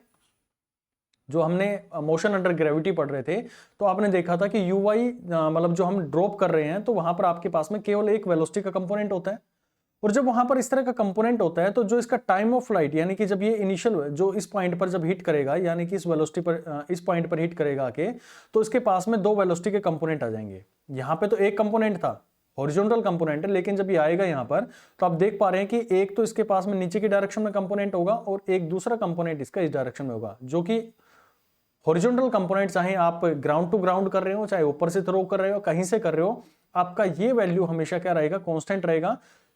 केवल इन केसेस के अंदर में जब हम इंक्लाइंड एंगल पर बात करेंगे तो वैल्यू भी हम वहां पर हमारी क्या होगी, चेंज होनी शुरू हो जाएगी। तो ये इनिशियल वेलोसिटी u थी, फाइनल भी उसकी हॉरिजॉन्टल कंपोनेंट u ही रहेगा, और यहां पर जब हिट करेगा vy तो आपको अच्छे से जानकारी है कि इसकी वैल्यू हमने दी थी 2gh, ये हमने वहां पर पढ़ाई थी। कैसे हमने ये वैल्यू निकाली थी, तो थर्ड इक्वेशन का हमने यूज किया था v² that is v² minus u² that is equal to 2gh, ये फॉर्मूला हमने यूज किया था। इनिशियल वेलोसिटी वर्टिकल कंपोनेंट की मेरे पास में 0 है तो हमने ये लिखा, v यहां पर क्या आएगा 2gh, तो इसका रूट मेरे पास में रूट 2gh, यानी कि जब ये यहां पर हिट कर रहा होगा तो इसकी वेलोसिटी जो है वो मेरे पास में 2gh होगी। ध्यान रखना इस वेलोसिटी का बार बार हम यूज करेंगे, जब भी आप ड्रॉप करोगे, किसी भी टावर से ड्रॉप करोगे तो यहां पर आपकी जो वेलोसिटी अगर इनिशियली उसकी 0 है तो हिट करते ही उसकी वेलोसिटी 2gh होगा, या किसी भी हाइट पर आप उसको मेजर करना चाह रहे हैं तो 2gh होगी। ठीक है, अब इसका जो टाइम पीरियड होगा, तो टाइम पीरियड यहां पर मेरे पास में जब आपने देखा कि सिंपली हम उसको ड्रॉप कर रहे होते हैं तो उस केस के अंदर में 2h/g हमने लिखा था, 2h/g हमने वहां पर इसकी कैलकुलेशन में लिखा था। तो यहां पर आप लोग इसके अंदर में टाइम ऑफ फ्लाइट यूज कर सकते हैं जब आपने ऊपर से ड्रॉप किया। अच्छा, रेंज की बात करूं तो रेंज इसको हॉरिजॉन्टल चलाने के लिए कौन रेस्पॉन्सिबल है, इसका u कंपोनेंट, और कितना टाइम लगा उसको, टाइम ऑफ फ्लाइट आप लोगों को यहां से पता है, तो u is equal to 2h/g into में रूट।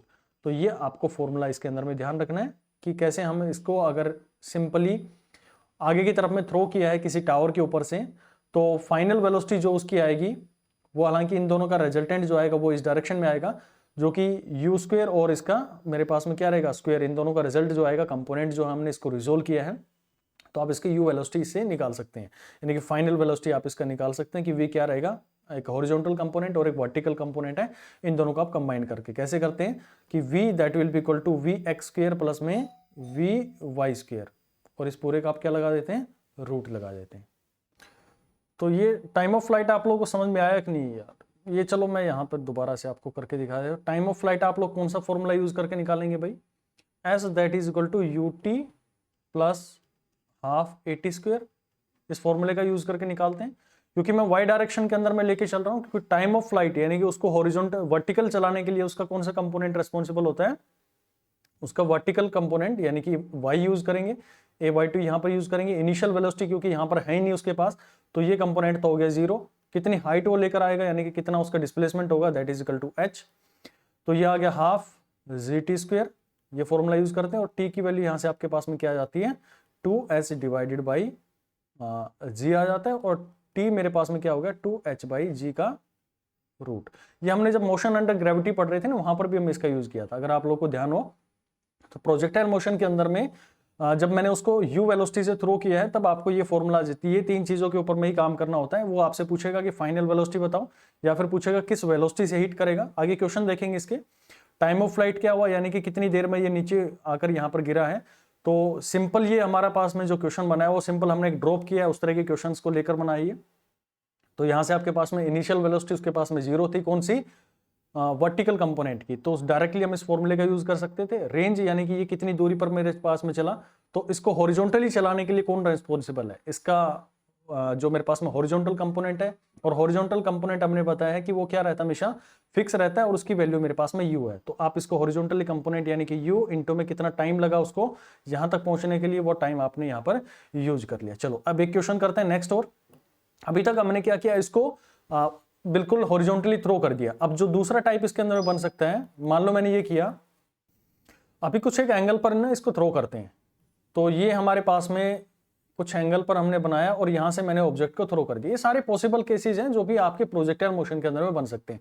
और सभी के अंदर में दिख भी रहा है कि ये ऑब्जेक्ट को मैंने ऊपर थ्रो किया है, तो ये कहीं ना कहीं इस तरह का पाथ कवर करते हुए मेरे पास में ग्राउंड पर आकर नीचे गिरेगा। और नीचे गिरेगा उसका रीजन भी पता है, क्योंकि वो जो एक्सेलेरेशन है उसकी डायरेक्शन को फॉलो करेगा। इतनी कहानी हमें समझ में आती है। अब 45 डिग्री पर मैंने इसको थ्रो किया और वैल्यू मैं अभी दे देता हूं, न्यूमेरिकल वैल्यू। ये 10√2 वेलोसिटी से मैंने इसको यहां पर थ्रो किया है। अब आप समझ पा रहे होंगे कि इसकी अगर मेरे पास में रिजोल्यूशन करूं मैं इसके वेक्टर्स का, तो पिछला जो केस था उसके अंदर मैंने हॉरिजॉन्टली इसको थ्रो किया था, तो वर्टिकल कंपोनेंट उसका 0 आ रहा था, केवल हॉरिजॉन्टल कंपोनेंट था।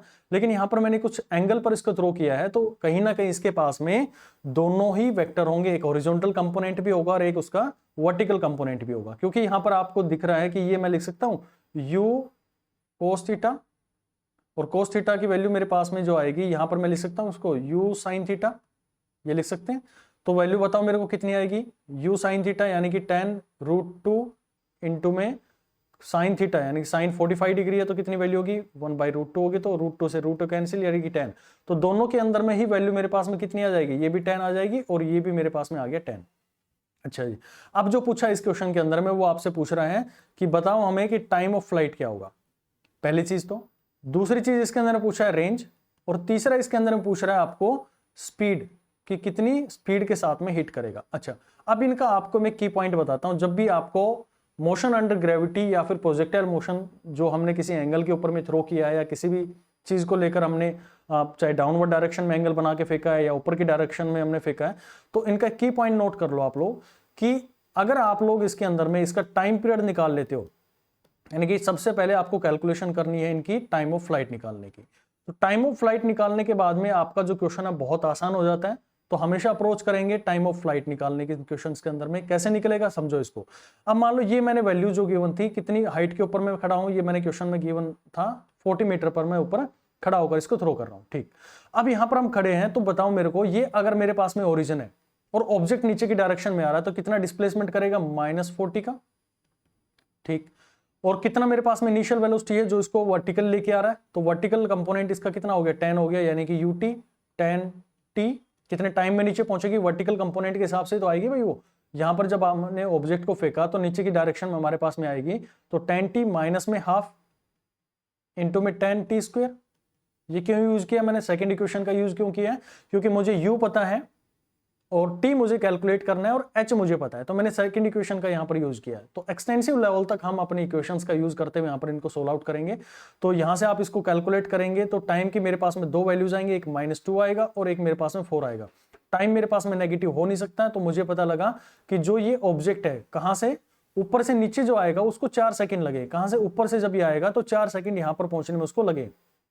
ठीक है, अब ये इक्वेशन जो मेरे पास में टाइम ऑफ फ्लाइट की निकल के आ गई, यानी कि टाइम ऑफ फ्लाइट मैंने इसको निकाल दिया। और टाइम ऑफ फ्लाइट किसकी वजह से आया, ये हमें पता है कि उसके वर्टिकल कंपोनेंट रेस्पॉन्सिबल होता है उसको वर्टिकली लाने के लिए, और जो हॉरिजॉन्टल कंपोनेंट होगा उसको ये इस डायरेक्शन में यानी कि इतनी दूरी तक चलाने के लिए रेस्पॉन्सिबल होगा, जिसको हम रेंज से जानते हैं। ठीक, अब रेंज में निकालना चाहता हूं इसके अंदर में, तो ये टाइम ऑफ फ्लाइट मेरे लिए निकल गया, तो रेंज निकालना तो बिल्कुल ईजी हो गया मेरे लिए, क्योंकि रेंज का मुझे फॉर्मूला पता है कि ux इंटू में t, ये मुझे रेंज देगा। और uxt का मुझे ये भी जानकारी है कि हॉरिजॉन्टल कंपोनेंट इन केसेस के अंदर में सेम रहता है, यानी कि कांस्टेंट रहता है। तो ux की वैल्यू यहां पर 10 आ गई, 10 हमने यहां से निकाला। और टाइम ऑफ फ्लाइट मेरे पास में 4 आ गया, तो 40 मीटर, यानी कि जो ऑब्जेक्ट चला है यहां से यहां तक की जो दूरी है, रेंज आपके पास में 40 मीटर आ गई। इसलिए कहा कि जब भी आपको motion under gravity projectile motion के अंदर में मिलता है तो आपको पहली अप्रोच उसके टाइम ऑफ फ्लाइट को निकालनी है। वो आ गया तो आपका रेंज तो इजीली आ जाएगा। क्यों आ जाएगा? क्योंकि आपको ये पता है कि उसका हॉरिजॉन्टल कंपोनेंट तो सेम है और आप उसको टाइम से मल्टीप्लाई कर दोगे उस वेलोसिटी के कंपोनेंट को, तो आपके पास में जो रेंज है वो निकल कर आ जाएगी। अब बात करें इसकी किस वेलोसिटी से ही हिट करेगा, उसके ऊपर में थोड़ा सा हम काम करना चाहेंगे इसके ऊपर में। चलो भाई काम कर देते हैं इसको। ये हमने 40 मीटर माना हुआ है। अब ये ऑब्जेक्ट जो है यहां से आकर मेरे पास में कुछ ऐसे हिट कर रहा है। जैसे हिट करेगा तो उसके दो कंपोनेंट हो गए, एक मेरे पास में डाउनवर्ड डायरेक्शन में हो गया और एक मेरे पास में ये डायरेक्शन के अंदर में हो गया। ठीक, तो ये कंपोनेंट तो मेरे पास में हो गया 10 मीटर पर सेकंड, जो कि कांस्टेंट रहेगा। जैसा हमने देखा कि इसका वर्टिकल हॉरिजॉन्टल कंपोनेंट है वो तो सेम रहेगा, उसके ऊपर में तो हमें कोई छेड़खानी करनी नहीं है। लेकिन जब ये यहां पर हिट कर रहा होगा तो इसके अंदर में कोई ना कोई वेलोसिटी आ गई होगी जो कि इसके वर्टिकल कंपोनेंट के अंदर में लेकर आएगी। अब पिछला जो केस था, अगर आप लोगों को ध्यान हो तो पिछले केस के अंदर में हमने डायरेक्ट फॉर्मूला लगा दिया था 2gh का, रूट 2gh का लगा दिया था। रीजन बीइंग कि वहां पर इनिशियली उसका वेक्टर क्या था, मेरे पास में वर्टिकल कंपोनेंट था वो 0 था। क्या मैं यहां पर लगा सकता हूं भाई? इस फॉर्मूले के अंदर में लगा सकता हूं। यहां पर इनिशियल वेक्टर तो था इसके पास में और उसकी वेलोसिटी थी 10 मीटर पर सेकंड, तो मैं डायरेक्टली उस फॉर्मूले को रूट 2gh को यहां पर नहीं लगा सकता। लेकिन मैं फर्स्ट इक्वेशन के थ्रू मैं जानता हूं कि v equal to u plus में at होता है।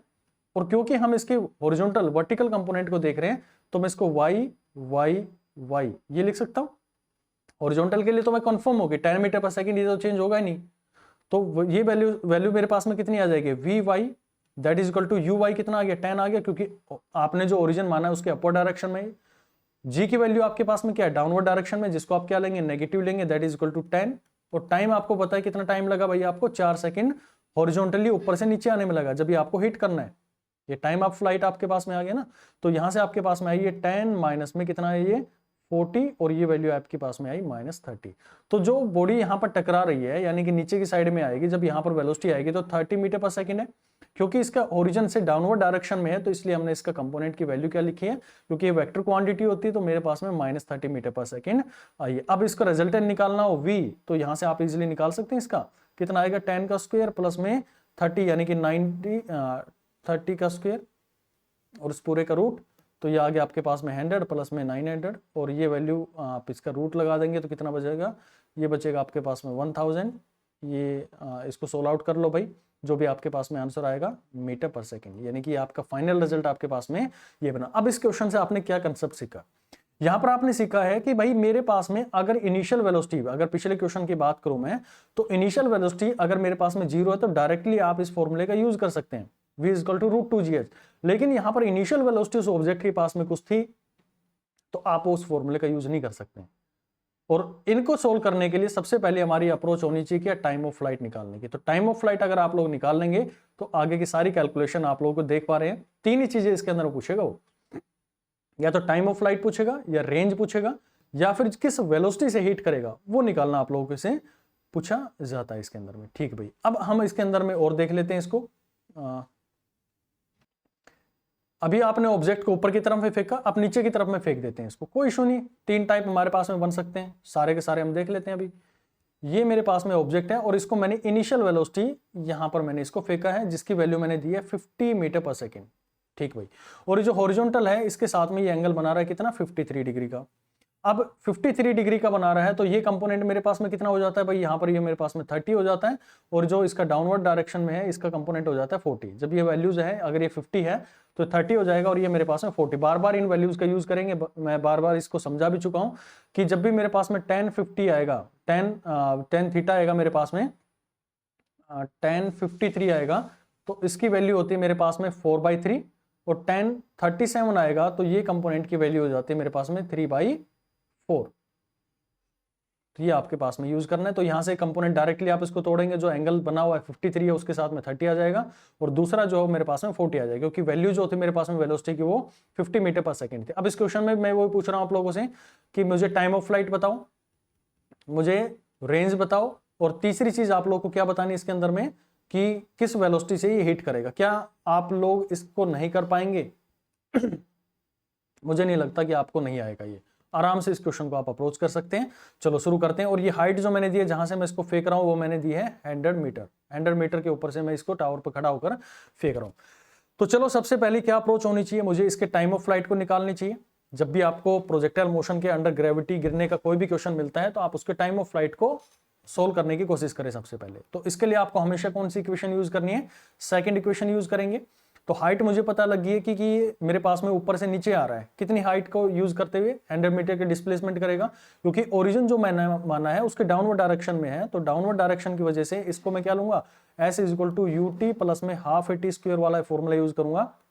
वर्टिकल लाने के लिए कौन रेस्पॉन्सिबल, वेरी गुड, उसका वर्टिकल कंपोनेंट ऑफ वेलोसिटी या फिर एक्सेलेरेशन। ठीक, कितनी वैल्यू आई मेरे पास में, -100 आई, तो -100 लिख दिया। क्या UY यानी कि उसके पास में इनिशियली कोई वेलोसिटी है, बिल्कुल है भाई, यहां पर दिख रहा होगा आपको, वर्टिकली उसको लाने के लिए 40 मीटर पर सेकंड है, लेकिन ओरिजिन से ये डाउनवर्ड डायरेक्शन में, तो आप इसका कौन सा वैल्यू लेंगे, माइनस यूज करेंगे। ठीक है ना, ऊपर की डायरेक्शन में जाता है तो +40 लेते हैं, लेकिन नीचे की डायरेक्शन में आ रहा है तो आपको -40 यूज करना है। कितना टाइम लगेगा वही तो मुझे निकालना है भाई।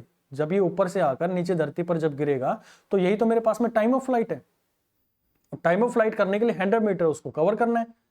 बस अपने बेसिक के ऊपर में जमे रहो आप लोग। हाफ, क्योंकि जी मेरे पास में नीचे की डायरेक्शन में लग रहा है, तो यहां पर मेरे पास में टी आ गया, और टाइम स्क्वायर मेरे पास में आ जाएगी। आप इस पूरे को सोल्व करेंगे तो टाइम आपके पास में कितना आ जाएगा, 2 सेकंड। क्वाड्रेटिक इक्वेशन बनेगी, आप इसको सोल्व करेंगे, एक पॉजिटिव रूट आएगा और एक नेगेटिव रूट आएगा। नेगेटिव टाइम का कोई हमारे लिए यूज नहीं है, तो हम कौन सा यूज करेंगे, हमारे पास में जो पॉजिटिव वैल्यू आएगी 2 सेकंड। अच्छा, टाइम ऑफ फ्लाइट निकल गया, तो कब अब मेरे लिए क्या निकालना इजी हो गए हैं, मैं रेंज आराम से निकाल सकता हूं। रेंज निकालो भाई। रेंज निकालने का उसको हॉरिजॉन्टली चलाने के लिए कौन रिस्पॉन्सिबल, उसका हॉरिजॉन्टल कंपोनेंट, यानी उसका रेंज UX इंटू में टाइम ऑफ फ्लाइट। भाई जितनी देर तक ऊपर हवा में रहा है और ऊपर हवा से घूमता हुआ नीचे आकर टकरा रहा है, तो वही तो उसका टाइम ऑफ फ्लाइट है, जितनी देर हवा के अंदर में रहा, और वही रिस्पॉन्सिबल उसको लाने के लिए नीचे, इतने टाइम के अंदर में तो नीचे गिरेगा वो।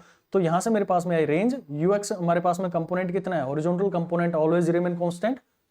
ठीक, तो ये मेरे पास में आ गई 30 और टाइम ऑफ फ्लाइट आ गई मेरे पास में 2, तो रेंज आपके पास में आई 60 मीटर। तो कितना इजी हो गया आप लोग के लिए निकालना। अच्छा, क्या अब मैं इसकी फाइनल वेलोसिटी निकाल सकता हूं कि किस वेलोसिटी से ये हिट करेगा। तो जो इसके अंदर में कोई नई चीज थोड़ी ना होगी भाई। ये हमने मान लिया ये टावर से हिट किया, ये यहाँ पर नीचे आया, और ये इसको हमने ऐसे मान लिया कि नीचे की साइड में आके हिट किया। तो जैसे हिट करेगा तो इनिशियली एक वेक्टर ये था और एक हॉरिजॉन्टल कंपोनेंट ये था जो हमने नीचे की साइड में फेंका था v वेलोसिटी से, एक UX था और एक मेरे पास में UY था, दोनों की वैल्यूज थी। जब ये यहाँ पर हिट करेगा तो इसके पास में दो वेलोसिटीज होंगी, एक इसका हॉरिजॉन्टल कंपोनेंट होगा और एक इसका वर्टिकल कंपोनेंट होगा, और दोनों का जो रिजल्टेंट आएगा वो कहीं ना कहीं इस डायरेक्शन में आ जाएगा। तो UX और यहाँ पर आ गया, सॉरी ये मेरे पास में फाइनल आएगा तो VX और यहाँ पर फाइनल आएगा तो VY हो गया। अब क्योंकि VX जो है वो हॉरिजॉन्टल कंपोनेंट है और हॉरिजॉन्टल कंपोनेंट तो सेम रहेगा, तो जो वैल्यू इसकी हॉरिजॉन्टल कंपोनेंट की थी कितनी आई थी मेरे पास में 30 आई थी, तो ये तो रहेगी मेरे पास में 30। लेकिन इसका क्या करूं मैं, तो इसके लिए मैं जाऊंगा अपने पहली इक्वेशन के पास में कि V = U प्लस में 80, और ये कौन सी डायरेक्शन के अंदर में ले रहा हूं, वर्टिकल डायरेक्शन में ले रहा हूं, तो YT आ गया।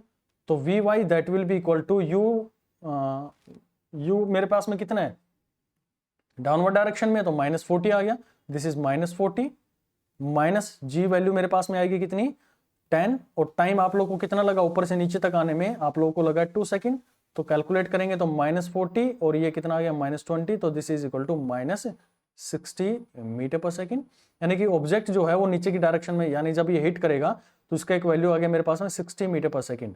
माइनस मेरे को क्या दिखा रहा है कि ओरिजिन से नीचे की साइड में आ रहा है, वो डाउनवर्ड डायरेक्शन में है, तो यहाँ पर आप लोग इसका लिखना चाहें तो -60 मीटर पर सेकंड भी लिख सकते हैं, क्योंकि मुझे फाइनल वेलोसिटी V निकालनी है।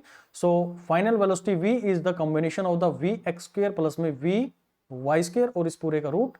तो रखो इसकी वैल्यूज को, तो ये 900 प्लस में मेरे पास में कितना आ गया 6, 60 का स्क्वायर आपके पास में 3600, तो आप इसको जोड़ेंगे तो √4500 आपके पास में ये आंसर आ जाएगा। तो फाइनल वेलोसिटी आपकी ये निकल कर आ जाएगी। तो ये आपके जितने भी टावर बेस्ड क्वेश्चन थे ना वो सारे आप इसके अंदर में कर सकते हैं। अच्छा, अब एक जो हमारे पास में 3 तरह के जो टावर के हमने क्वेश्चन देखे, क्विक रिवीजन कर लेते हैं उसका। पहला मैंने बताया कि हमने एक पार्टिकल है उसको हॉरिजॉन्टली फेंका है, ठीक है, विद इनिशियल वेलोसिटी U। तो डायरेक्टली आप उसको 3 ही चीजें पूछेगा आपसे, टाइम ऑफ फ्लाइट, रेंज, और तीसरी क्या पूछेगा आपसे रेंज हो गया और हमारे पास में किस वेलोसिटी से वो हिट करेगा। तो अगर मैं इन क्वेश्चंस के अंदर में टाइम ऑफ फ्लाइट निकाल लूं तो मेरे लिए सारी कैलकुलेशन करना इजी हो जाएगा। आप इसके अंदर में कोई भी न्यूमेरिकल वैल्यू ले लो, मैंने कहा कि 10 मीटर पर सेकंड से इसको मैंने थ्रो किया, तो इनकी वैल्यूज को पुट डाउन करके आप आराम से निकाल सकते हैं। जैसे रेंज हमने अभी भी देखा तो इनिशियल वेलोसिटी मुझे पता है 2h/g मैं आराम से निकाल सकता हूँ, कितनी हाइट पर मैं खड़ा हूँ आराम से उसके क्वेश्चंस को अटेम्प्ट कर सकता हूँ। फिर दूसरा मैंने बताया कि मैंने ऊपर की डायरेक्शन में फेंका है कुछ इनिशियल वेलोसिटी के साथ में और कुछ इनिशियल एंगल के साथ में, तो यहाँ से आपको निकालना आया। और इसमें मैंने बताया कि आपको अप्रोच जो है उसकी टाइम ऑफ फ्लाइट को निकालने की सबसे पहले रखनी चाहिए, क्योंकि वो आप निकाल लेंगे तो रेंज निकालना मेरे लिए इजी हो जाएगा। फिर हम फाइनल वेलोसिटी निकालें वो मेरे लिए इजी हो जाएगा, क्योंकि यहाँ पर भी मुझे टी की जरूरत पड़ेगी जो उसको वर्टिकल लेके आएगी। जब वो धरती पर आकर नीचे गिरेगा, ठीक है ना, तो वही तो उसका टाइम ऑफ फ्लाइट होगा, तो उस फॉर्मूले का मैं यूज कर लूंगा, यानी कि हाइट जो उसकी डिस्प्लेसमेंट जो है वो वापसी आकर 40 मीटर कर जाए, कंप्लीट वो उसके डिस्प्लेसमेंट कर जाएगा, तो वही तो टाइम मुझे यूज करना है, तो यहाँ पर आराम से हम उसका यूज कर लेंगे।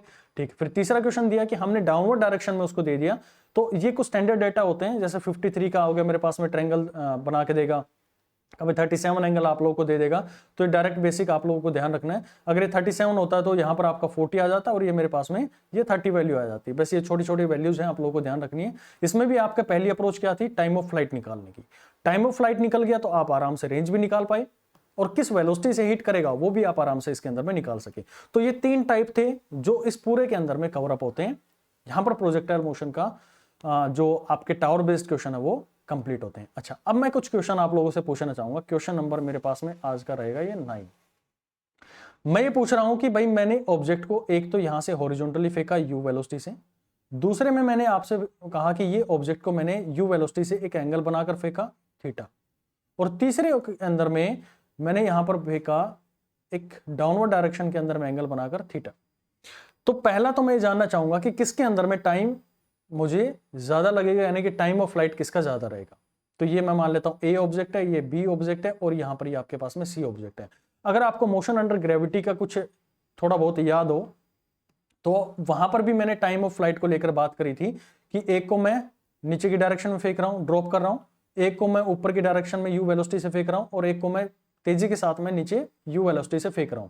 तो इस केस के अंदर में आपने कहा था कि भाई टाइम ऑफ फ्लाइट जो है मेरे पास में, जो आपने यहां पर फेंका है इसके पास में, उसका मेरे पास में कम रहेगा, जो ए बी सी का मेरे पास में टाइम ऑफ फ्लाइट कम रहेगा, ए का उससे कम रहेगा और बी का सबसे ज्यादा रहता है इसके अंदर में। ठीक है, तो यहां से आपने देखा कि अगर मैं इन तीनों केसेस की बात करूं तो टाइम ऑफ फ्लाइट सबसे कम रहेगा मेरे पास में सी का, यानी कि टाइम ऑफ फ्लाइट यहां पर रहेगा सी का, क्योंकि हमने इसको वेलोसिटी से, और दिख भी रहा है कि बहुत तेजी के साथ में आप किसी चीज को नीचे की साइड में फेंकोगे तो जल्दी आकर गिर जाएगी भाई। कॉमन सेंस है इसके अंदर में, तो आप किसी चीज को ऊपर फेंकोगे तो ऊपर जाएगी, कुछ एक्स्ट्रा टाइम और लेगी वो, यानी कि इतना हाइट और कवर करेगी तो कुछ तो टाइम लगा। फिर यहां पर नो डाउट वो यू वेलोसिटी से आएगी, ये केस वैसा ही बन जाएगा जो ये था, लेकिन इतना टाइम तो और एड ऑन हो गया ना, तो इससे तो ज्यादा टाइम ले रही है। और सिंपली ये ऑब्जेक्ट है, आपने ड्रॉप किया है तो ये आराम से नीचे की साइड में यहां पर आकर गिर जाएगा ये, तो सबसे ज्यादा टाइम आप लोगों के पास में इसका लगने वाला, तो टीसी सबसे कम रहेगा, फिर हमारे पास में टी ए का टाइम रहेगा और फिर हमारे पास में टी बी का रहेगा। तो सबसे ज्यादा टाइम किसका लगता है इन केसेस के अंदर में, टी बी, यानी कि जो मेरे पास में बी ऑब्जेक्ट है जिसको आप ऊपर की तरफ में थ्रो करते हैं उसका टाइम ऑफ फ्लाइट ज्यादा रहता है। अच्छा, अब एक चीज और पूछी जाती है इसके अंदर में कि भाई जो मेरे पास में फाइनल स्पीड है वो बताओ किसकी ज्यादा रहेगी, किसकी मेरे पास में कम रहेगी।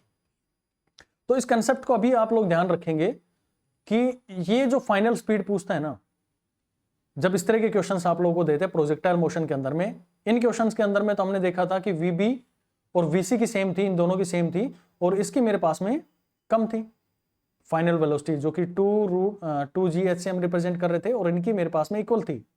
लेकिन जब आपको ये प्रोजेक्टाइल मोशन मिलते हैं, जब किसी एंगल के ऊपर में आप थ्रो कर रहे हैं, तो आप ध्यान रखेंगे अभी के लिए सिर्फ कि जो आपके पास में वेलोसिटी ऑफ ए है, वेलोसिटी ऑफ बी है और वेलोसिटी ऑफ सी है, ये तीनों के तीनों मेरे पास में क्या रहती हैं, सेम रहती है। ये जरूरत इनके बारे में बात करूंगा मैं जब वर्क एनर्जी पावर वहां पर पढ़ाऊंगा, तब आपको चीजें समझ में आएगी, क्योंकि तीनों, अगर थोड़ा सा मैं इसकी एग्जांपल दूं आपको, तो सेम हाइट पर है मेरे पास में, ये सेम हाइट पर है, तो इनकी इनिशियल काइनेटिक एनर्जी वो भी सेम है, पोटेंशियल एनर्जी है वो भी सेम है, तो जो rate of change of energy है वो भी दोनों का तीनों का क्या रहेगा, मेरे पास में सेम रहेगा, जिसकी वजह से यहाँ पर जो आपके पास में वेलोसिटीज हैं तीनों केस की, वो यहाँ पर आपके पास में सेम रहेगी। बेटर आपको जब मैं ये पढ़ाऊंगा वर्क एनर्जी पावर, तब आपको अच्छे से इसके अंदर में समझ में आएगी। तो आप लोग ध्यान रखेंगे, क्वेश्चन पूछा गया एग्जाम के अंदर में ये कि ये हमने 3 बॉल थ्रो किए हैं, एक एंगल पर, एक डाउनवर्ड एंगल पर और एक मैंने हॉरिजॉन्टली, तो बताओ किसके अंदर में टाइम उसी ज्यादा लगेगा। तो टाइम के लिए आप बिल्कुल वही है जो हमने मोशन अंडर ग्रेविटी पढ़े थे, वो सेम यहां पर कंसेप्ट यूज करेंगे। सबसे कम टाइम इसके अंदर में लगेगा, कॉमन सेंस है, उससे कम टाइम इसके अंदर में लगेगा, सबसे ज्यादा टाइम इसके अंदर में लगेगा, क्योंकि ऑब्जेक्ट इतनी ऊपर जाकर फिर नीचे गिरेगा, जिसकी वजह से ऑब्जेक्ट जो टाइम ऑफ फ्लाइट उसका ज्यादा हो जाएगा। लेकिन फाइनल स्पीड की बात करूं, फाइनल स्पीड की बात करूं, जब हम इनको सिंपली ड्रॉप कर रहे थे वर्टिकली या फिर मेरे पास में एक इनिशियल वेलोसिटी के साथ में, तो आपने देखा था कि जो यहां पर टाइम वेलोसिटी है बी और सी की, ये तो मेरे पास में सेम थी, यानी कि ऊपर फेंक रहे हैं या नीचे फेंक रहे हैं तब तो सेम है, लेकिन ड्रॉप कर रहे हैं उसकी यहां पर हमारे पास में कम थी एज कंपेयर टू इनके।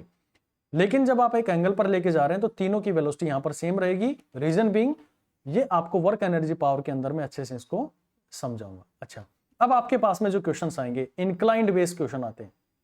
जो नेक्स्ट हमारे पास में इसका लास्ट टॉपिक बनता है प्रोजेक्टाइल मोशंस का। प्रोजेक्टाइल मोशन के अंदर में आप लोगों को देखने हैं जो इंक्लाइंड बेस्ड क्वेश्चन होते हैं। हालांकि बहुत लोग इससे ना डरते हैं कि इंक्लाइंड प्लेन पर कैसे प्रोजेक्टाइल करेंगे। भाई अगर आप लोगों को बेसिक बिल्कुल अच्छे से आते हैं ना, तो आपके लिए ये इंक्लाइंड प्लेन कुछ नहीं है। अब बेसिक का मतलब क्या है, आपको ये पता है कि आप लोग एक ऑब्जेक्ट को यहां से फेंक रहे हैं।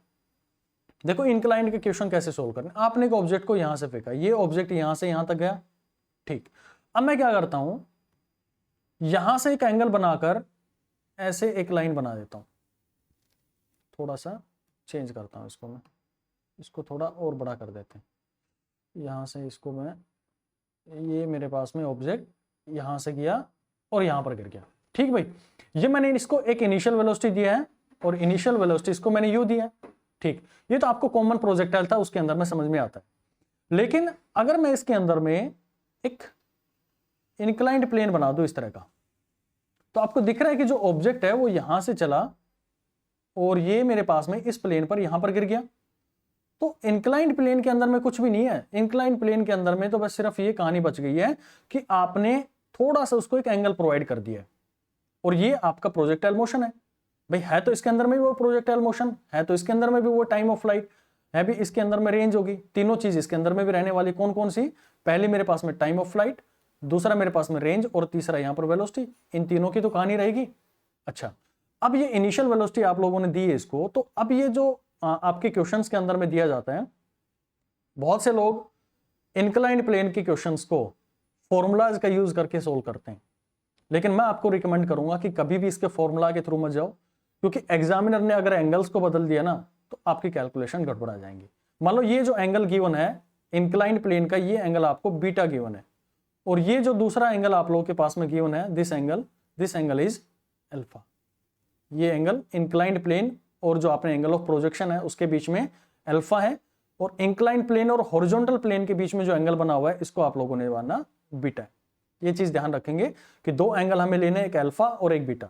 आपकी मर्जी है, कोई भी आप इसको नाम दे सकते हैं, लेकिन यहां पर जनरली हम यूज करते हैं इसको अल्फा और बीटा के नाम से। अच्छा, अब कुछ इंपॉर्टेंट पॉइंट्स इसके अंदर आप समझो जो आपको यहां पर यूज करने हैं, जिससे आपको इनको सोल्व करना बहुत ईजी हो जाएगा। मान लो ये जो ऑब्जेक्ट है यहां पर जब गिर रहा होगा, यहां पर इस पॉइंट पर पहुंचा होगा, तो इसके ऊपर में जी नीचे की साइड में लग रहा होगा, जो कि हमेशा toward the centre of the earth लगता है। तो मैं ये कह सकता हूं कि जब ये ऑब्जेक्ट है यहां पर इस हॉरिजॉन्टल लाइन के ऊपर मैं बात करूं, इस पॉइंट के ऊपर में, तो यहां पर मैंने बोल दिया कि ये मेरे पास में जी वैल्यू हो गई है।